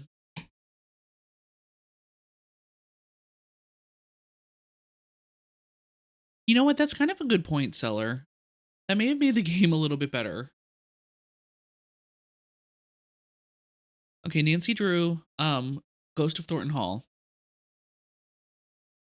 I think the story's a 3 out of 3. I think it's very captivating. Um, and the way, yeah, and it's really connected with the past and the fire at the factory. I think it's a 3 out of 3. Um, I think the puzzles. I think all the puzzles are really related to the story. It's either finding something that was hidden in the landscape or kind of exposing like where Jesselyn is or what, I think they're all are trying to I will say some of them seem like kind of stupid, like charging the phone with the oranges. Why don't we just ask somebody for a phone charger? I'm sure someone has one. So that some of those were a little weird. Um, but yeah, replayability. I think this is really replayable because of the different spooks. Because sometimes you don't get to see all the different spookiness. Oh, because there's no electricity in the house. Well, there has to be because the heater's running, Charlie, and there's lights. The heater's running and there's lights. So I think this is going to be in the top tier as well, based off of the ranking. Okay, Silent Spy. I think I have to give it a 3 for the story because it's very, Nancy's mom. Um, Nancy's mom. I will say the puzzles are lacking though. The puzzles don't seem to really connect. It's just kind of like strange. You know what? I'm taking a point off for the story. It's 2 out of 3 for the story because while the Nancy's mom stuff is amazing, the rest of it doesn't make sense. Like it's like why would Nancy come? I don't know. It doesn't make sense. It's a little bit confusing. And then replayability, I would say it has a high replayability because the Nancy's mom stuff is compelling, and the cookies, and there's no closure. It's just kind of like okay, yeah. So I would say 2 for the story, 1 for the puzzles being kind of lacking and weird, and then 3 for replayability. So, was that what I said? No, was it 2 for, no, 3 for 2 for replayability. I don't remember what I said. I think 2. I think we're gonna do 5.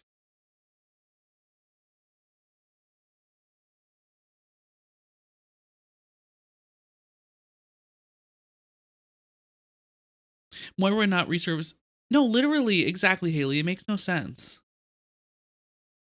Okay, Shattered Medallion, 0 for the story, 0 for the puzzles, 0 for replayability. Cool. The puzzles, there's no connection to a mystery. Yeah, we're on a game show, but like, what are we solving? Like, I honestly don't know what Curie did wrong. Like, I'm still confused. Except for the breaking the bridge for George. That was fucked up. Attempted murder. But the rest of it, like,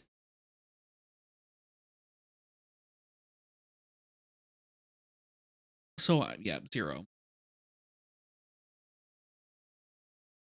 Um,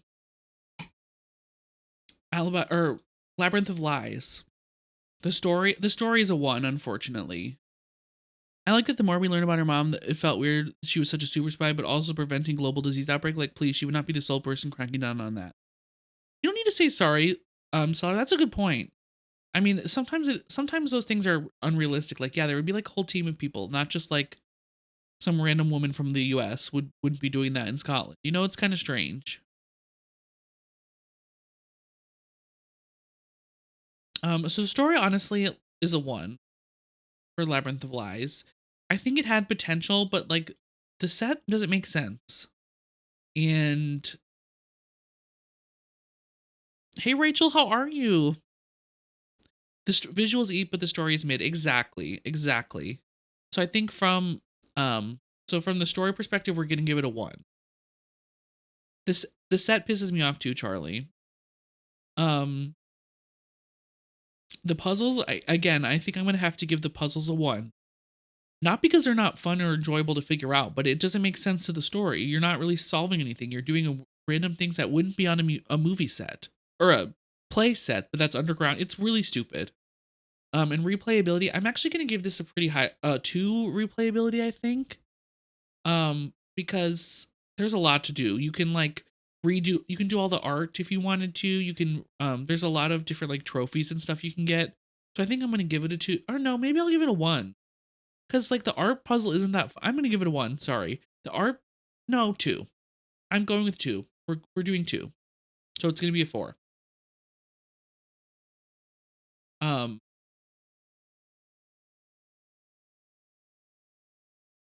yeah, we're gonna do a 4. Okay. Um Sea of Darkness. Story 3. You know, there's a clear mystery we're trying to solve. Where the hell is Magnus and what happened to the ship? All the puzzles are connected to finding the treasure and moving on to the ship and solving all the stuff that was left behind. So 3 for the story and 3 for puzzles because it's all connected. And then replayability, I think there's a lot of replayability because the you can save money for the pussy. Yeah, there's the pussy horn, the queef horn, um the pussy horn, the dog. You can earn money and do like the food and stuff. Oh god, my camera moved again. I'm gonna lose my mind. Um, you can do the food challenge or the language and earn money and then get the sword for Ned, and there's a lot of good dialogue in it that you can answer differently and hear differently. So I think this is gonna be a 9. Okay, Midnight in Salem. Um, I think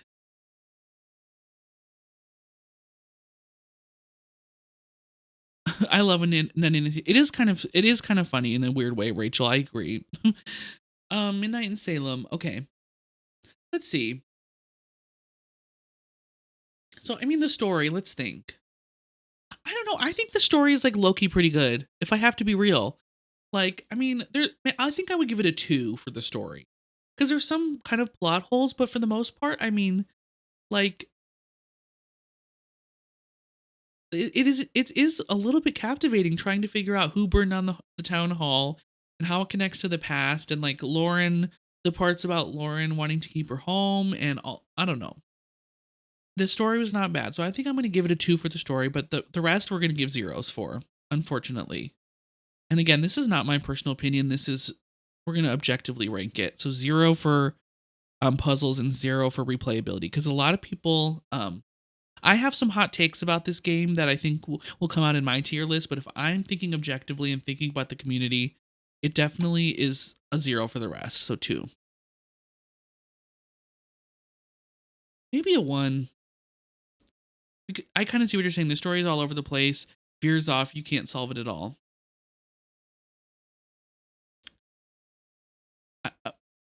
Spoiler alert: this is going to be way different in my tier. I think you're right. I think it's EMF, Haley. It took me a while to figure that out my first playthrough. I think in my personal tier list, this is going to be way higher than you guys think. But okay, Mystery of the Seven Keys. Story. I don't know. The story's a little convoluted. I think I have to give the story a 1. Um, but did we get Hot Fred and Joe? We did. We did. Yes. I do agree with you, Charlie. Um, and also Frank and Joe, not Fred. But I'm good with Fred too.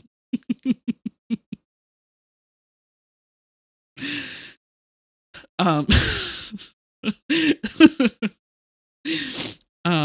Seven Keys had so much potential, but it was so hard to follow. Yeah, yes, I would say the story is a 1 because it was like you wanted to know what happened, but it was so confusing. And I think I have to give the puzzles a 1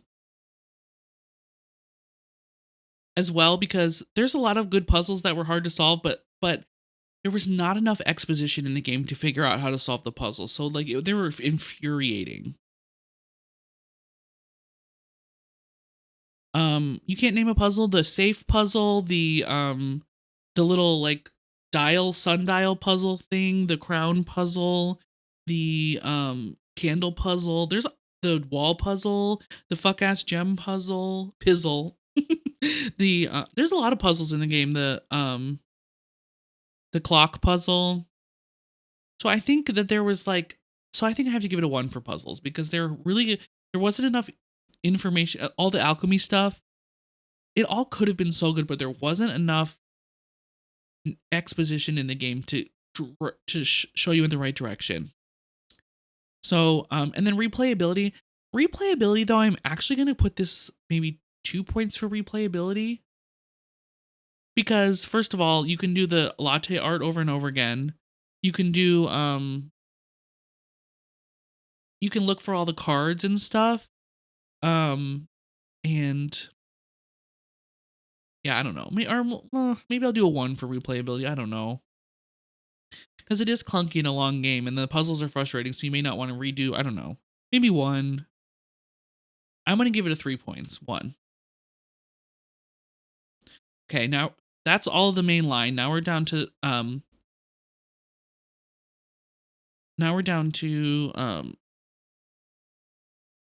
yeah, these games. Okay. So these, I don't know, these ones are a little different. Story, I think the story parts are kind of lacking in these a little bit, which maybe um which maybe is a little weird, but I don't know because they're all far fetched. Everything that happens is kind of funny, but it's not like what I remember playing is like, oh, the snakes got loose here, and then we're like picking up bats, and it was just like, so the stories were never really high on my list. So I'm gonna give the stories 1s. Doesn't mean they weren't interesting, but like it wasn't like captivating. I would say, and the story is not why I would replay. I would say the puzzles though, we'll give it a 3. Um, I'm these pretty much are rated the same for me. Puzzles are a 3 because they're all related to each room, and that's the point. It's like just solving the puzzles and then hearing the dialogue. So I would say the puzzles were good in these. Just because it's the similar thing. Maybe a 2. Maybe a 2. For the dossiers. And then for the replayability,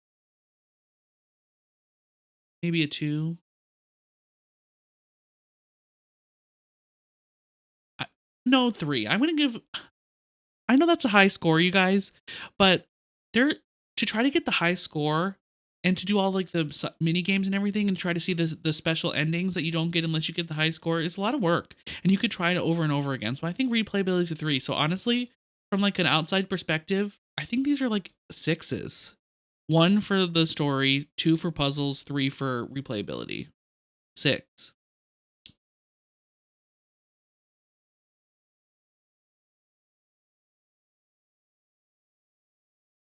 The game created by Jane category. I'm crying. Ninja, listen. Jane has it out for us.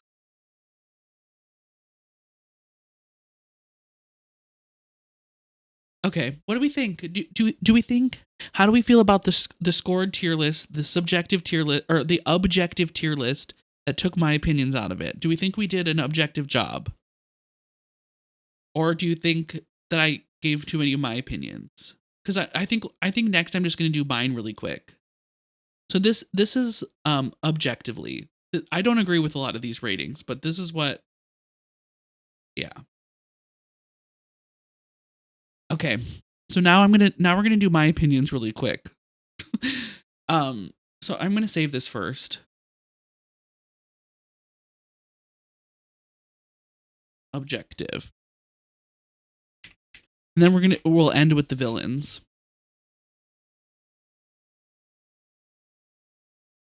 Oh wait. How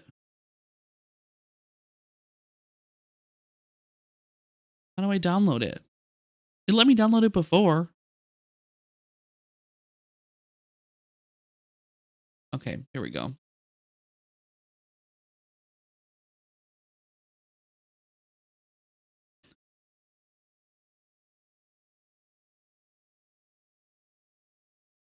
Why is this doing this to me? No, I'll rename this one really quick.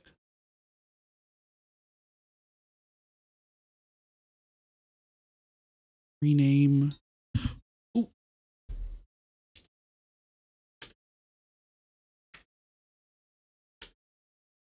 Nancy Husbands. Okay. And then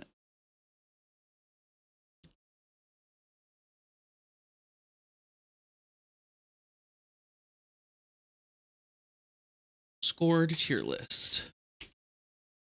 Okay. Thanks for bearing with me there. Now we're gonna reset this one and use my same one. How do I reset it? Reset. Wait, no. Hold on, let me go back to my link and see if I can get it with my categories in there.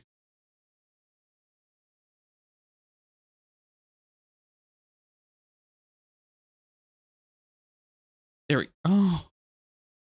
No, wait. No. Wait, you guys.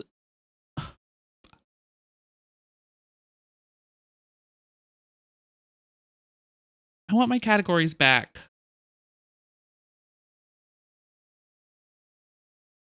Damn it.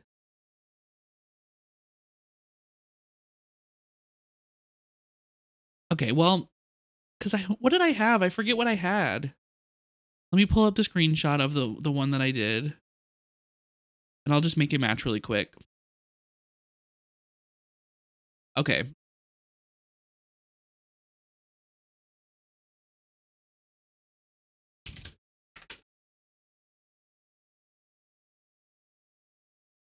Nancy drew Super Slut for the top rank. And I made that pink. And then it was Alejandro My Poppy for the second tier. And then we'll make this purple. Add a row below. Okay. And then can be fixed like Scott Varnell.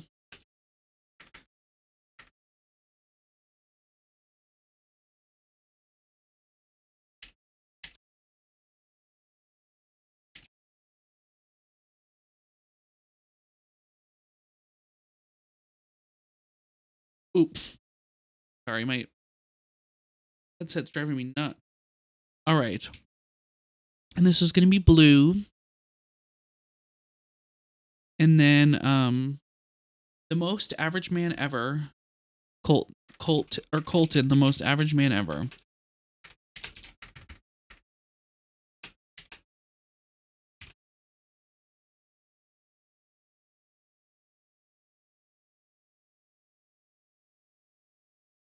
Game created by Jane.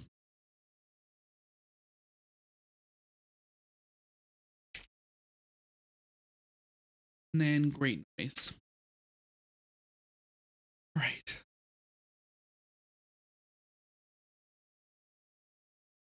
Guys, I was worried that we were gonna have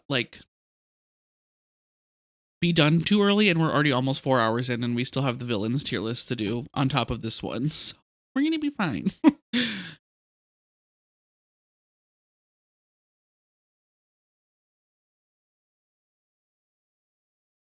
Okay.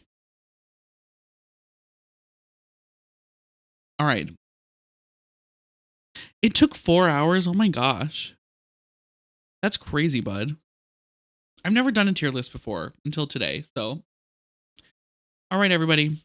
This is my now we did the rankings. This is my personal opinions now. And so y'all are going to have to roast me in chat.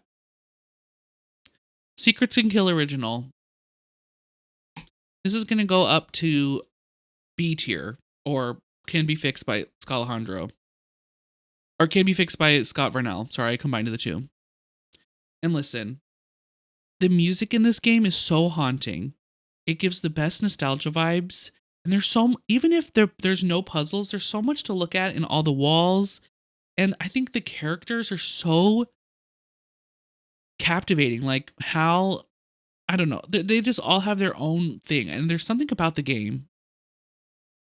Ooh, hoa, hoa, hoa. Thank you, Haley.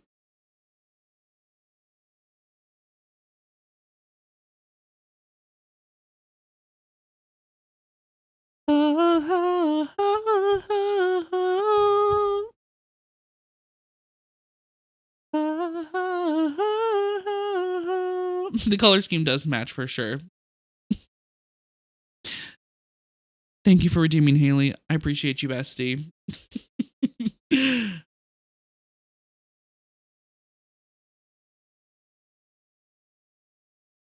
Okay.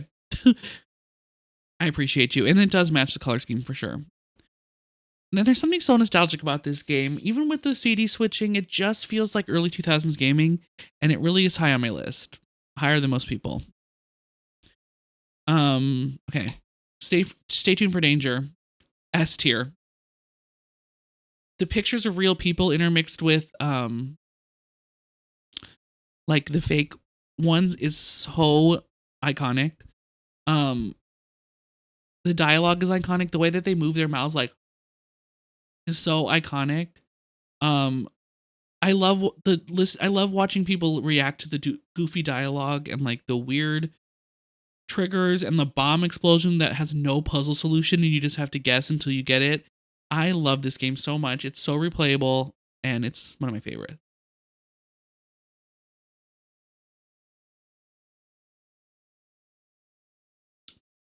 Okay.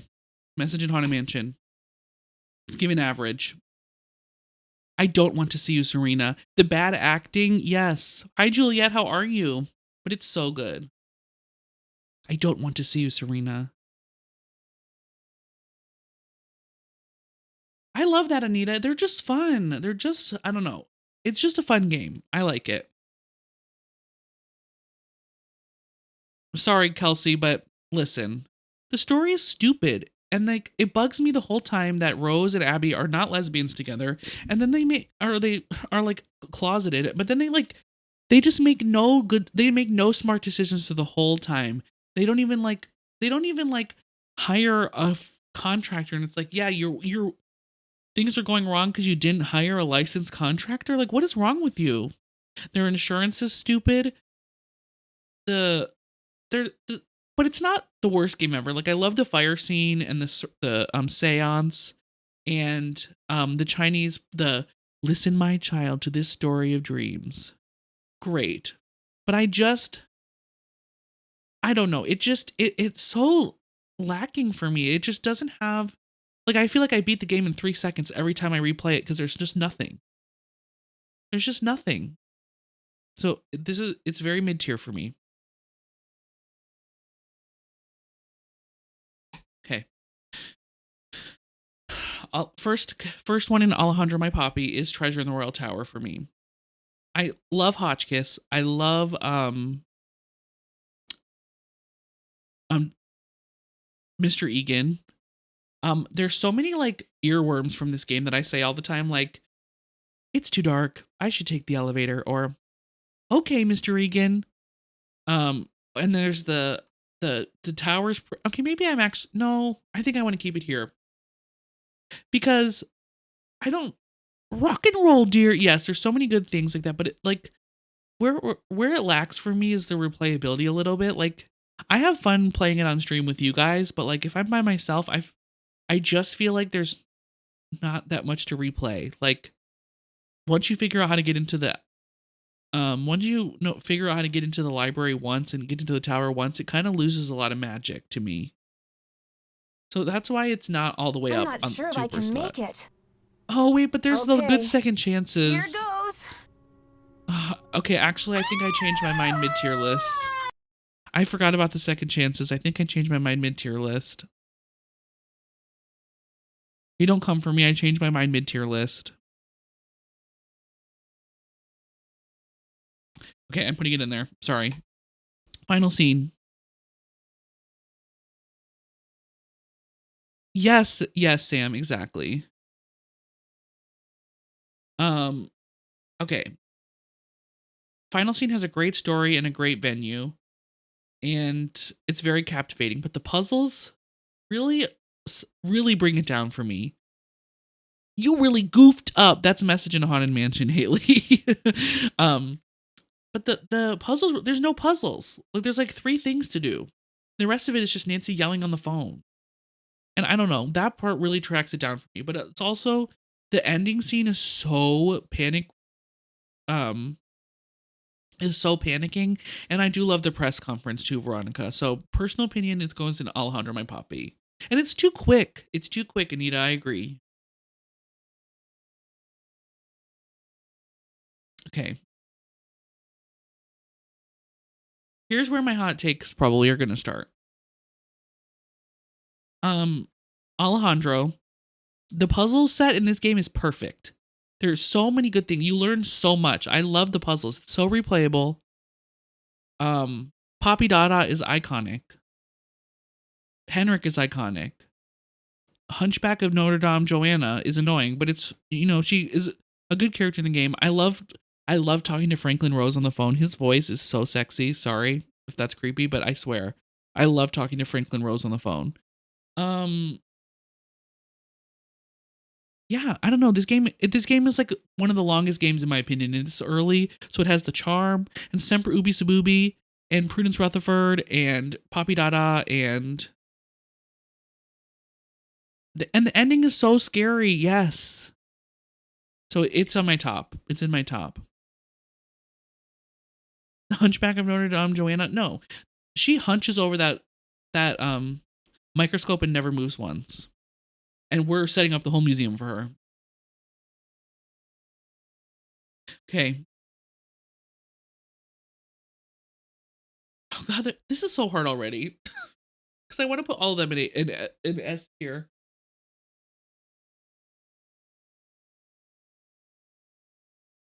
The close up of Joanna's face, yes. Yes, yes, yes, yes, yes. Joanna is scary. Okay. Guys, this is hard already. All right, I'm gonna skip to someone that I know for sure. Um,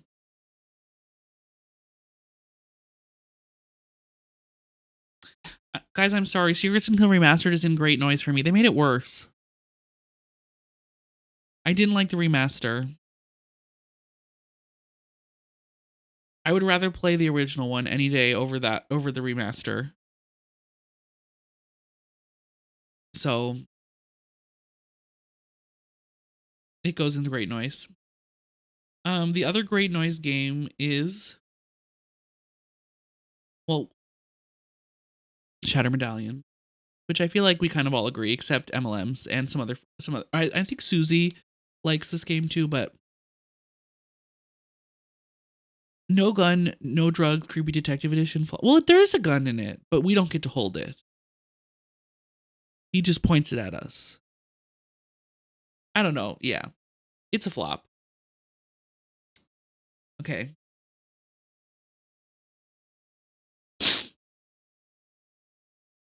Shadow Ranch is going in top. I just could play that one over and over again. The puzzles are so good. It's just I don't know. It's just a very well put together game. There's very little that I would change about it at all. Like it's just story, everything's is perfect to me. Like it's just a very polished game. Like I would love a remaster to Stay Tuned for sure. It's just perfect. I don't know how else to describe it. Like it's just it has everything. It doesn't necessarily need to be my favorite ever, but it's just so good. You can't put it really less than that.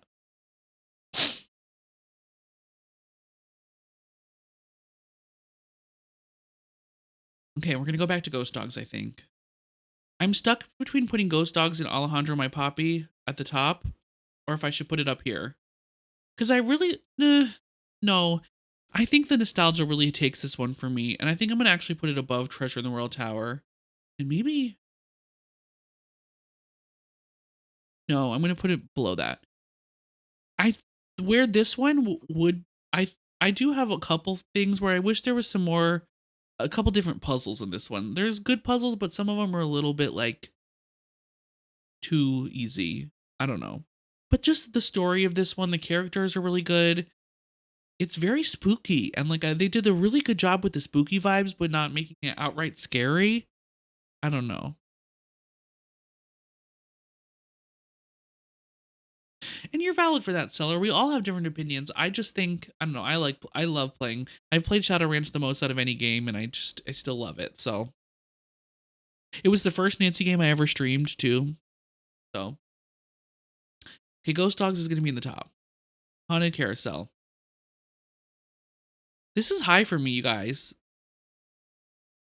This is really high for me. Um, I know, and I think there's something about the story that feels very cozy to me, even though it's pretty. There's some holes, and it's not. I don't know.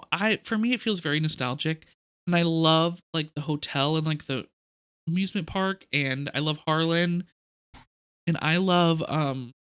I wish there was a few more puzzles, but I just love this game. I think the music in this game is one of my favorites out of the series too. It's so creepy. I wish there was a little more scare moments because they did so well with like the really creepy music. So I would say that that is where I am currently with this with Haunted Carousel is going to be Alejandro My Poppy. And Miles is so weird but like so cool and Joy is hilarious. I don't know. Okay, Danger on Deception Island. You guys know perfect. Puzzles are perfect.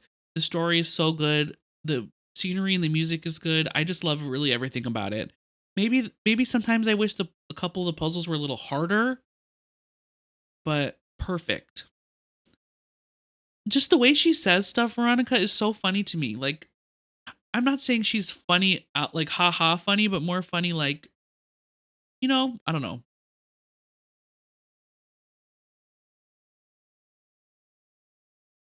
Okay, Crystal Blackmore Manor.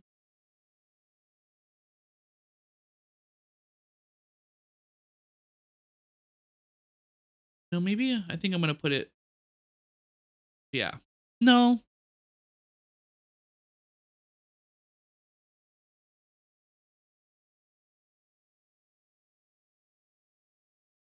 Yeah.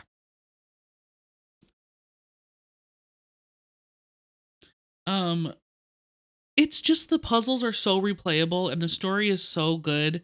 And it's like the scenery is just beautiful and like the manor feels so big. Like all the passageways. Passageways are one of my favorite things in Nancy games. So I just think that's why it's on my top 5. Um, maybe I need to make some changes. I don't know. Guys, I'm starting to get stressed. Okay. Secret of the Old Clock, average. But honestly, I'm gonna put it above Message in Haunted Mansion. I like the puzzles. I think it's a very relaxing game, but it's average. It's not one I go to every time. I love the pies. I love the car crash scene. I love the passageway under. I love Richard Topham. I love the cat. But the puzzles are kind of eh. Mini golf's eh. Driving's eh. The RNG of some of their mini games sucks for speedrunners, but I still enjoy it. Hey, if you're good at it, bestie, I mean, I've always wanted to try speedrunning, and I never have been able to, but I've heard that Curse of Blackmore Manor makes it hard. I feel like she makes my depression worse. That that's real, Veronica. But for some reason, I just find like the way that she says stuff just to be kind of like ironic. I don't know how to describe it, but okay. Last Train in Moon Canyon. This is probably going to be at the top of this category for me. I do love this game, and I love replaying it. Um, I don't know. Maybe I do want to put it. I'm going to put it up here. I think it's going to be at the bottom of this list. It's a great game. The amount of characters in it, Fatima, the mine, Lori, Tina. I mean, it's all good. The cheeseburger, the minecart part. Yeah. Okay, we'll put it up there. All right. This might be a hot take for some people too. I really like Danger by Design for some reason. I find it so fun. I think the puzzles are fun. I love the tea puzzle. I love the bomb puzzle. It's hard, but it's fun. I like making the cookies. I love talking to the dude that lets us do the paintings. And I don't know, the story's a little weird, but I love Noisette Tornade. Just seems like such a queen, and the art at the end is so satisfying. I don't know. I rate it higher than a lot of people, I feel like. But Monique, yes. Mothique. It's weird, but it's just fun, and I've really enjoyed replaying it over the years, I would say. Dieter von Schwesterkrank. Kikapu Cave. I rate this higher than most people too. I like it's in this one. Um what I really like about it is it's like a one-day play. I love Craven. I love Frank in it. The ice is good. Big Island Mike is good. I think Quigley's kind of funny actually. I think the scenery and the music's cool. I enjoy doing the Frass puzzle. Sorry, you guys. I think it's fun. I like math stuff, so I don't think it's that hard.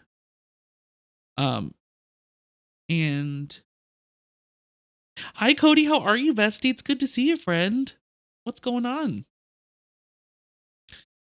We are doing some tier lists today. So this is where I'm putting it. I'm putting it up here. Same with White Wolf. Going up around here. Maybe even higher than these two. Just about to play a little oh no, I'm sorry you're still sick, bestie, but I hope Overwatch goes well. Yeah.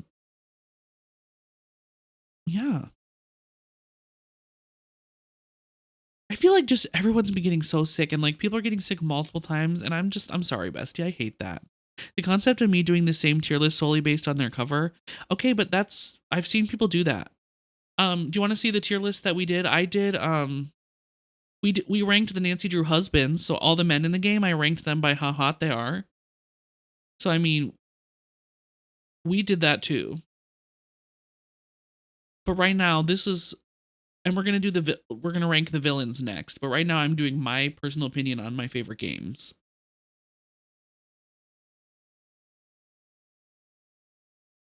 You lurked a little on TikTok while I ranked these men. Well, thank you for the lurk. I appreciate you, bestie. The best way to not get sick is to wear a mask. Hey, that's valid. They all have one thing in common. I fear it doesn't look good for your Nancy girl. Oh no. What is the one thing in common? That I want them all? Well, not all of them. Well, Nancy does have a boyfriend technically.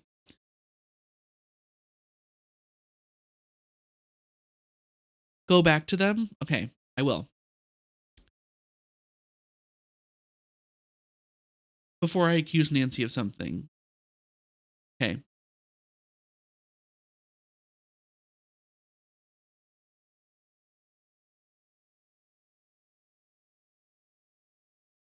Open mouth cough on them for revenge? That's crazy. There's not much melanin. Oh, I mean, that is kind of true. Well, okay, so we have Alejandro, who's from Mexico. We have Nigel, who's Indian. We have Big Island Mike, who's Hawaiian.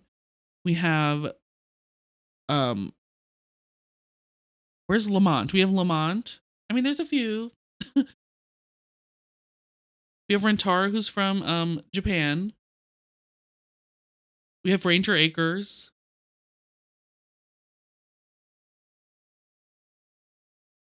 I mean, there's a few for sure. I don't think I missed anybody.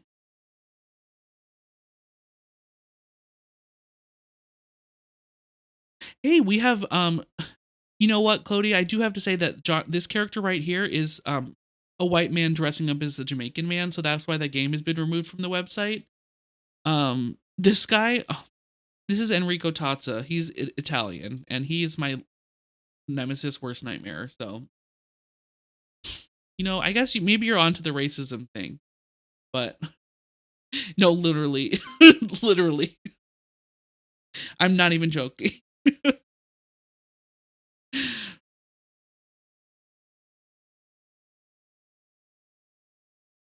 They literally removed the game from the website. It's not there anymore. Okay, we need to get back. I know I'll have to tell you all the lore about that sometime. It's actually pretty interesting.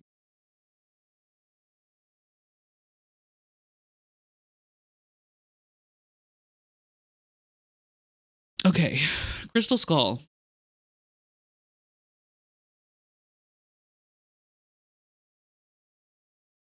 I'm gonna put it. I'm like, guys, I'm gonna put this in a B tier.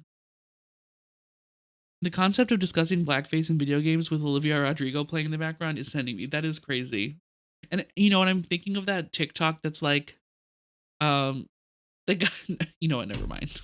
Just gonna move on from that. But I think you know what I'm talking about. um.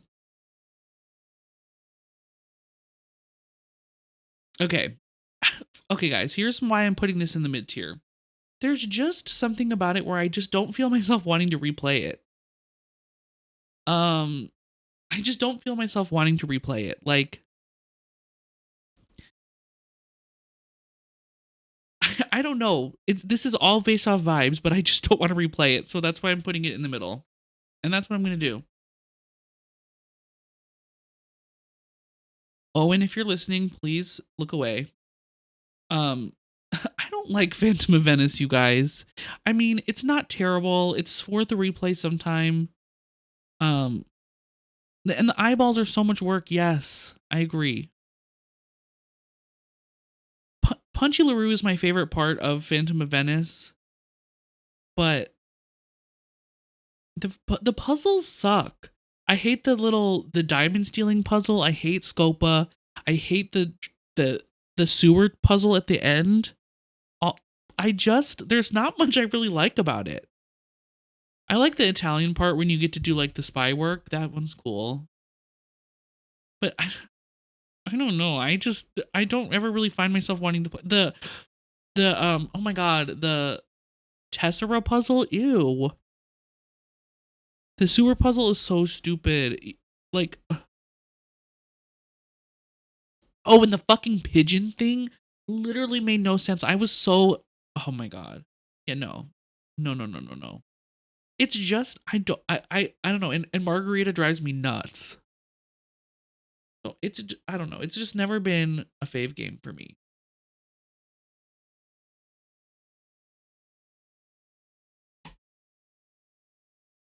Maybe I'm stupid, Turtle, but I always get confused about the pigeons. Okay. Haunting of Castle Malloy is going in the middle because I like a lot of it. It's a fever dream. It's fun to replay. There's some good vibes in it, but I hate the top down.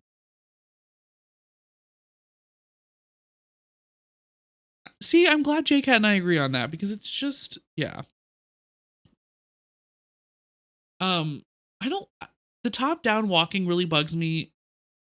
Denal is annoying. It feels a little bit disjointed. Yeah, it's just a fever dream. I do love the jetpacking off the cliff though. That's pretty funny. The puzzles are kind of hard. Like I hate the tower puzzles. Like I said before, I hate them. They're hard. So it's kind of lower on my list than I feel like a lot of other people have. Maybe I think I've convinced myself to move this down below this. Yeah, that's it. Okay, I'm guys. I've been trying to talk myself into liking the dossier games, but I mean they were fun to play, but I don't really have any interest in like playing them again. I don't know. The stories aren't captivating to me. They seem too silly. And it's not like the hidden object part was I guess was fine. And like the bomb puzzles and the spa actually I'm gonna put the spa higher. Um it's not terrible. It's just I don't know.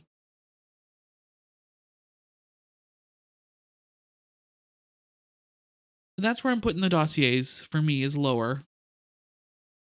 Because the stories suck. That's the biggest thing for me. Is I'm not captivated by the stories and okay. Ransom of the Seven Ships. No further questions.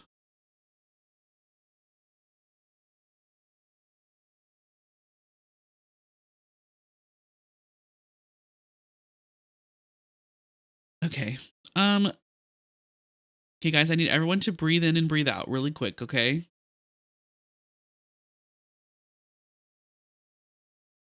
I'm putting this in average. The only part that really redeems this game for me is the snack bar. The snack bar and then like the twin reveal where we get to sneak in the passageway. Those are the only two parts that I really Rachel, yes. The rest of it is just I don't know. I think what it is I think what it is the puzzles some like the puzzles are all the chores and I like when there's like a deep history in the game where the puzzles are really connecting with like the history part of it and like you're like unlocking things in the like environment that you're in. And I just don't think it does that. And then there's also that plot hole. Like they have two people doing two people doing work and they're behind. Like I don't know. It's not on my top. And it's really in the middle for me. It's not a replayable one that I just like want to play. I love the snow part of it though. Okay. Trail of the Twister. I'm putting it in can be fixed because I think I like to play this more than any of these. Like, I don't know. There's some annoyance parts. Like Debbie screaming really bugs me. And I don't like Frosty, but everyone else is nice or interesting. I think why I want to put this in can be fixed is because first of all, Scott Varnell is in this game. But second of all, I feel like there could be really easy fixes. Like I think again, bringing up Wizard Kitten twice in this video, in this stream, but if Brooke was a character and they took away the mice, I think those would be two big things that would make the game so much better. Trail of the Twister being above Message in a Haunted Mansion, it's not. Oh, yeah, it is. Sorry. I'm sorry, Starmute. It's just boring. I don't know. Message in a Haunted Mansion, I've played in 5 minutes. It takes me 5 minutes to play. If Brooke was in the game, that would slay so much. Maybe it's because I'm from the Midwest. The setting of Trail of Twister has no appeal to me. See, but I'm also from the Midwest, Juliet, and I don't know. I don't know. It does for me. I don't know.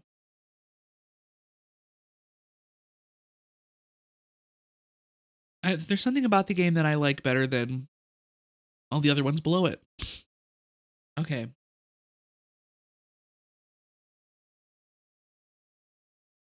Oklahoma's not the mid. Oh, it's like the plains, I guess. Or what would you describe Oklahoma as, Angela?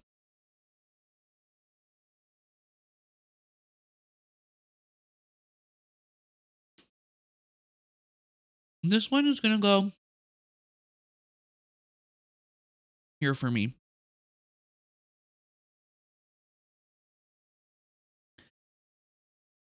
And and there's one really big reason for this, or two.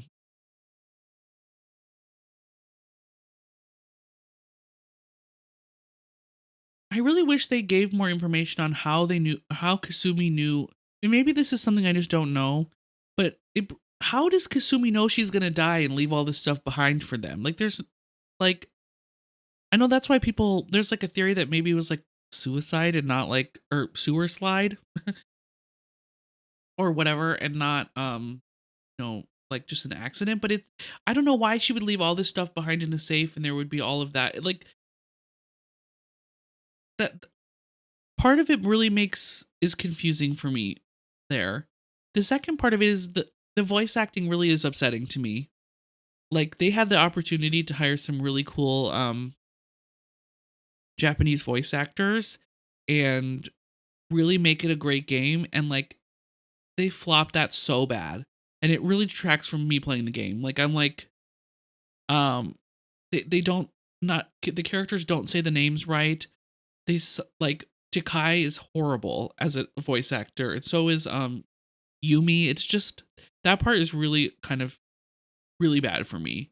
And so while I love the gameplay of the game, the dialogue really ruins it. And that's why it's taking it down a level for me.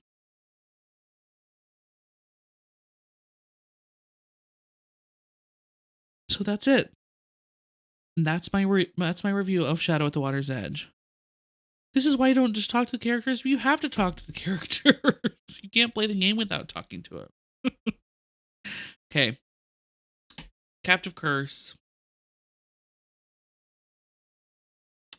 Sorry, you guys. Um, the puzzles are very confusing to me. I find Lucas and Renata to be so annoying. Renata specifically is so annoying. Every time she talks, I'm like, girl, shut up. No one cares about your damn story.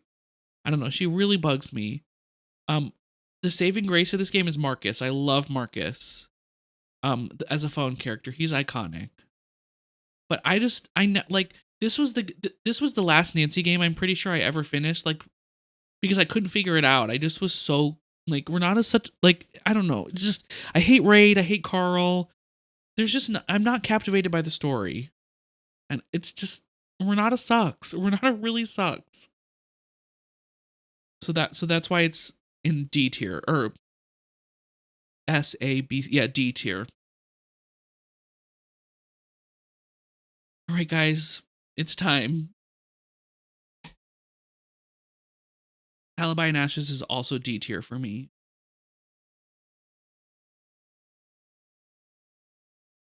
And I just think that the environment I just think that the environment is so bland. I have played it 2 or 3 times through, I think, maybe even more than that, and I used like the charm of it being like Nancy's hometown and everything was like cool at first, and like that she was in prison, but like as a game as a whole, it's just it it's just boring. It's just boring. You know, Nancy's really doesn't seem to be in that much trouble because we have access to everything and we have a cell phone and all of our friends that can help us. Um all the characters are very annoying. Like, I don't like Tony's a crooked politician, who's just hello and like stupid. And then what's her name? Deborah? What's her name? Who's the news anchor? Deborah? That is that right? Brenda. Brenda Carlton. Her fuck ass hair makes me so mad every single time we play it. It bugs me so like who styled that? Yeah, fuck ass Brenda. Like, literally, like I cannot stand her hair. It actually bugs me to the core. And like I would cut her hair in her sleep.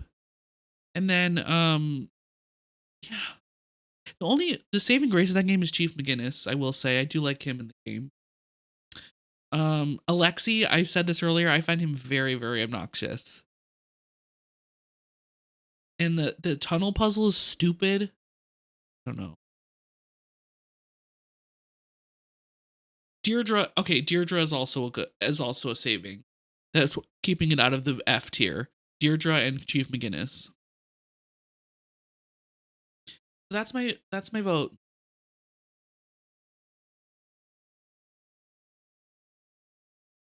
Okay, you guys, it's time. Tomb of the Lost Queen. Some of the best puzzle time in all the Nancy Game series, in my opinion. The it is so the tomb is so pretty. I just love the tomb. Abdullah is very attractive to me in a weird way. I know that's crazy. Um, I love John Boyle for whatever reason. The way him and Jamila act at the end is so heartwarming. Jamila is iconic, first of all. The Daughters of Nefertari and how she's there, she's like gaslighting everybody to help to solve her like plan is iconic, and I just love her.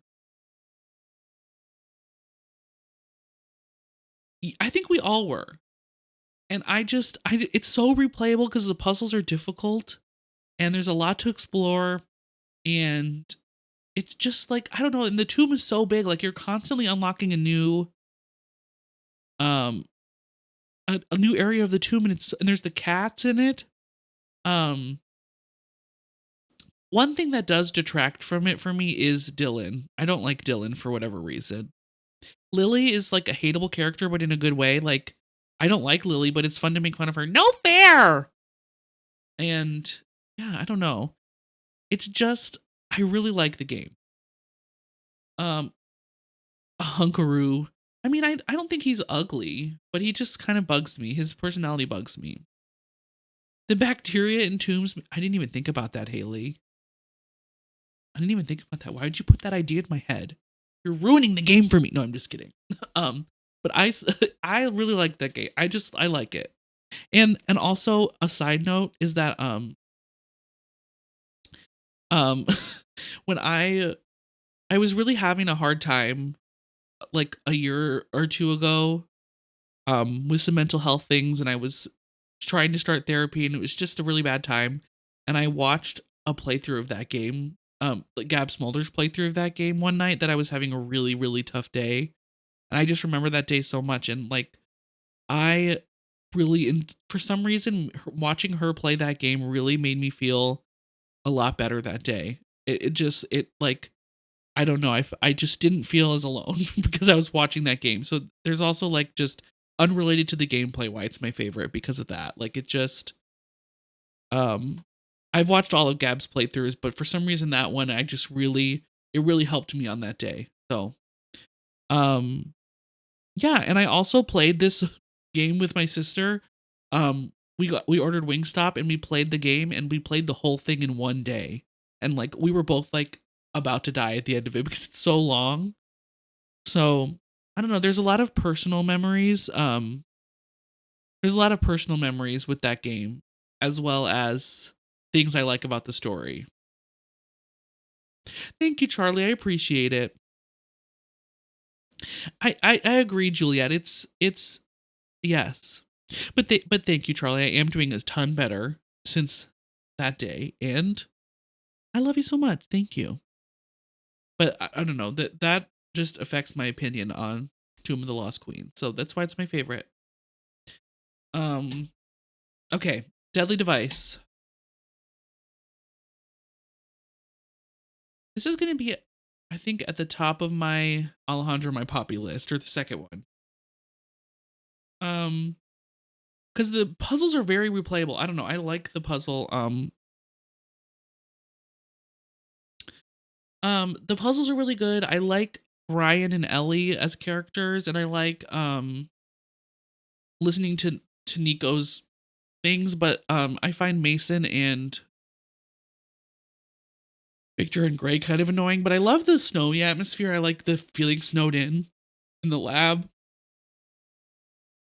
So that's why it's on Alejandro My Poppy, and it's so replayable to me because you can play aggregation, and there's so many puzzles that you forget how to do them. So it's like every time you play it, it's like playing it for the first time again because you have to.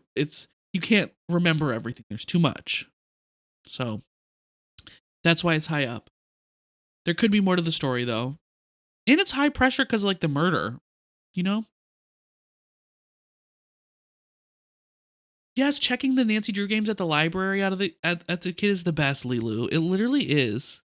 Like I think I don't know if I ever checked one out of the library, but I know so many people that did. Oh, thank you, Luce, for the hydrate. I think I'm trying to remember. I know so many people that did check him out at the library.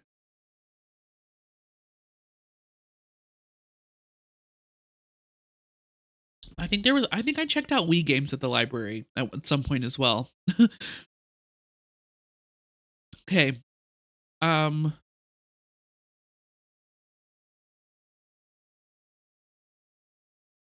we I know. I love going to the library cellar. I do. I I wish I could go more and I wish I could read more. I often get don't read enough and I want to read. Yes.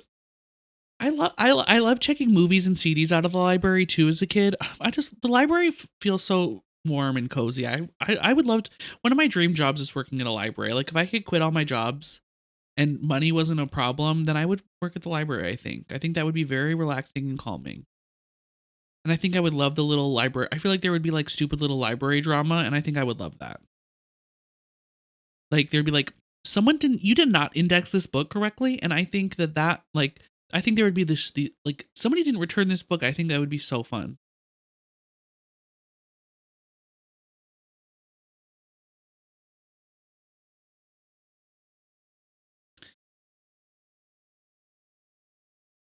I would just love to work at the library, but unfortunately librarians don't get paid enough. So I cannot do that as a career opportunity. Okay. We're at Ghost of Thornton Hall.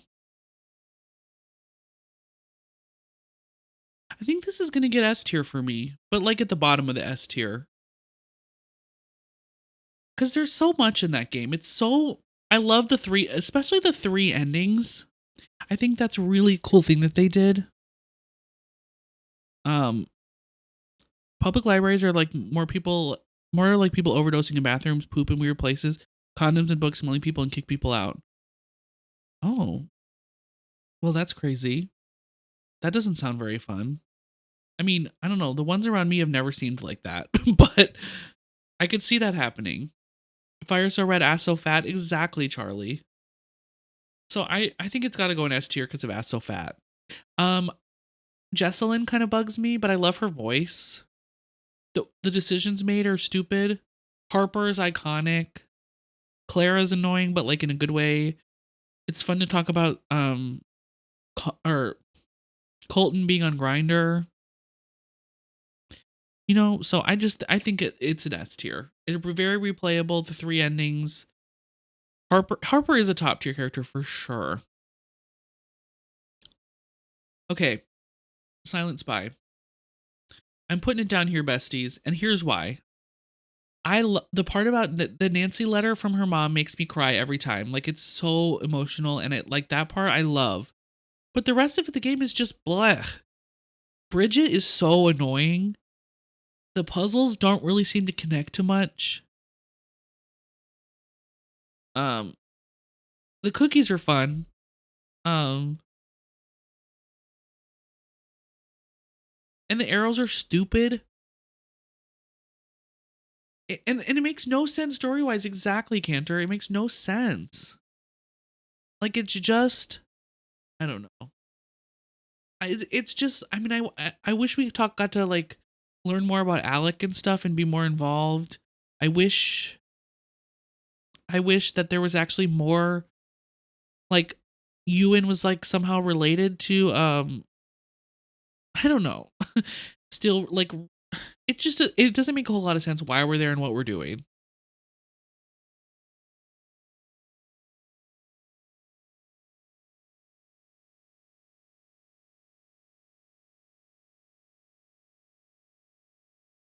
Yes, I love his videos about everything wrong with the games. I've pretty much watched all those, I think. Okay. Um, guys, this has gone up for me in years. Labyrinth of Lies. Again, we've talked about how the story sucks, but I think it can be fixed. Like, I think there could be things that it tweaked, but the puzzles are fun. The characters are fun. I really like um Gregor and Thanos and Niobe. I mean, I like all the characters and it's so pretty. So I don't know. For me, it's been a fun replay. When I before I started streaming, I played this game on one day and I did all of the trophies. Like that was I did a playthrough and got all the trophies and it just was I had a really fun time.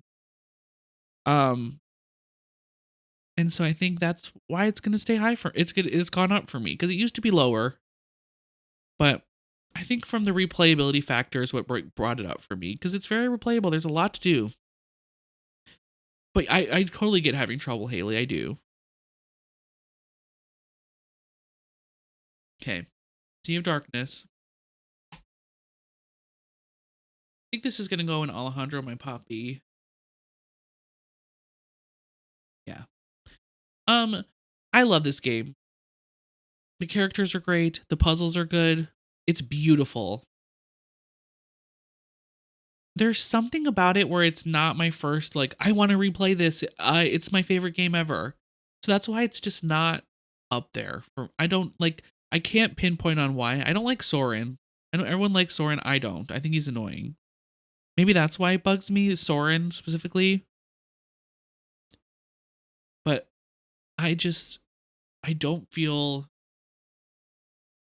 it's a very fun game and it's very replayable. Alex is a cool phone character, but for some reason it doesn't quite break my top. So what? Doesn't quite break the top of the list. So I'm putting it on Alejandro my poppy. All right.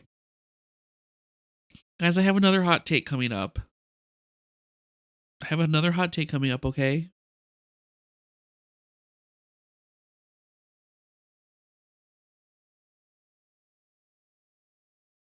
And this has gone up in my tier list a lot. A lot. But I will say it's because of you guys. We had so much fun streaming this game. Like I think it took us 3 streams to finish it. But we like I literally had so much fun playing it. And like all of us were chatting in chat and like we were talking about the game and laughing and it was just fun. And it felt like a really the replayability really brought that up for me.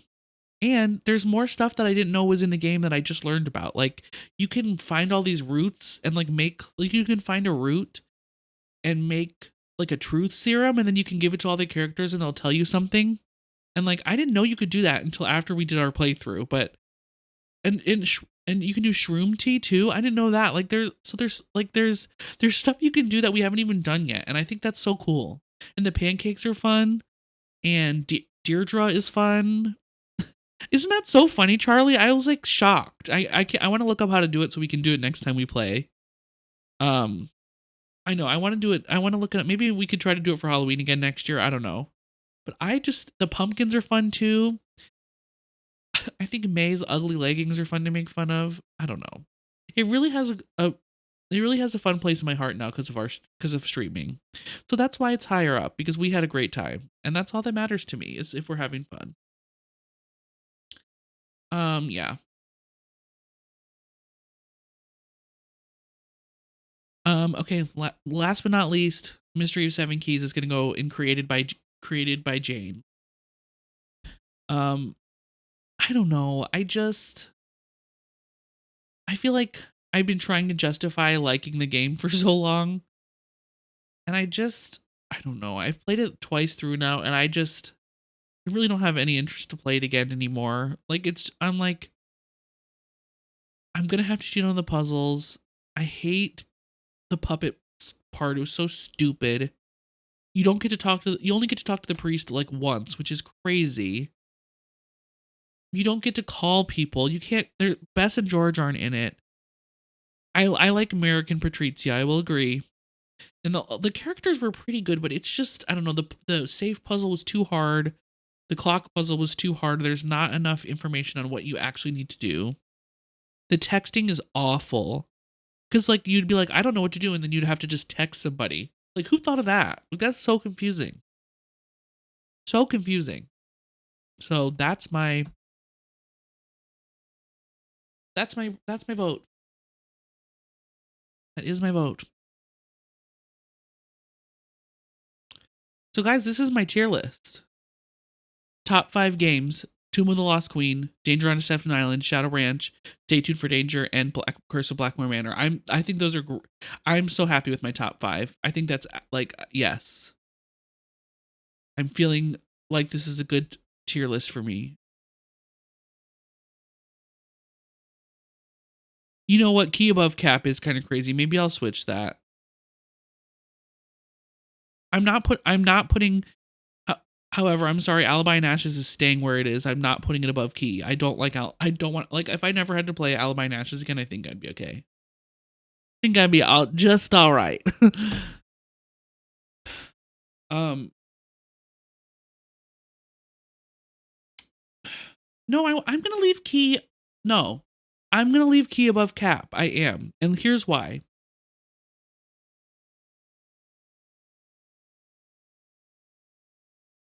First of all, Key is really beautiful. The graphics are really beautiful. I think the story is better in Key, weirdly. I think there's more, like, the story makes no sense in Captive Curse to me, but Key actually has some sort of a story. I'm not saying it's good, but Captive Curse is just stupid. Yes, and you have more to explore. The under tunnel, there's tunnels in it, which I guess there's tunnels in Captive Curse too, but I don't know. You can meet the same NPC in the courtyard like 3 times. Okay, that is crazy. But I don't know. I'm gonna leave it. I'm gonna leave it like I have it. And I think we're settled. But why the fuck does a ghost skeleton chase you? I'm not saying it makes sense. I agree. It's in D tier. I don't love it, but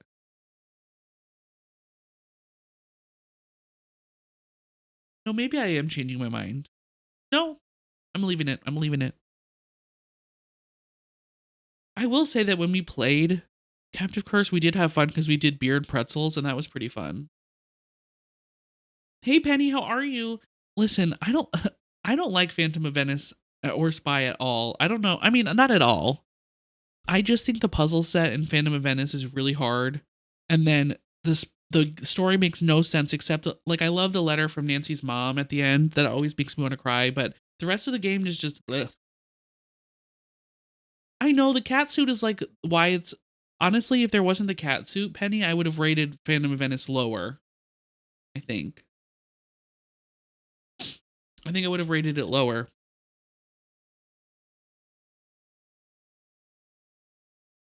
I do kind of love how they had a ghost chase us when Nancy's a skeptic.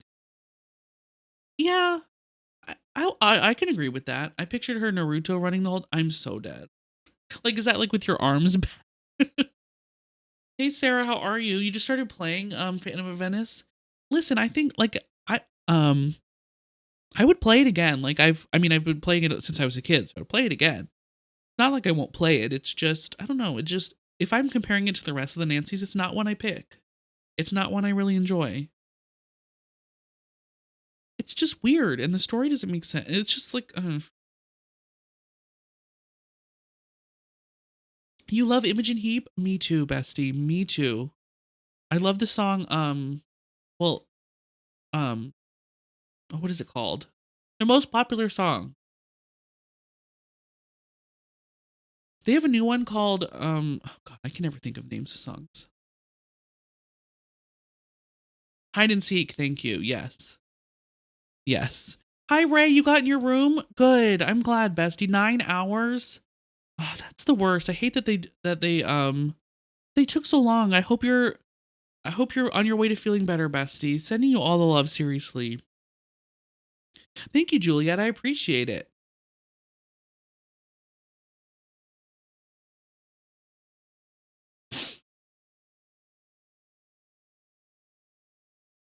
See, Sarah, that's how I feel. It's just okay. Like it's not. I don't know. And Margarita's annoying. It's just a weird game. And Colin's stupid. I don't know. And Scopa. Scopa is awful.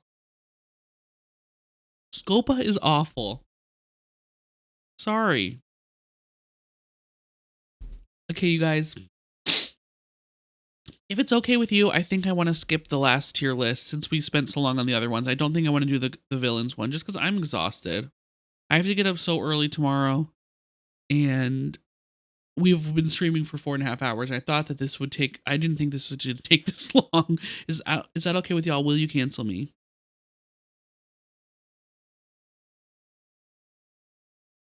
I've been in severe pain all day, and I haven't been seen. I'm trying to stay here, but it's been 9 hours. Oh no, Ray! I'm so sorry. That's awful. Well, I'm glad you're in your room, and hopefully they can start helping you with that. Like that's just terrible.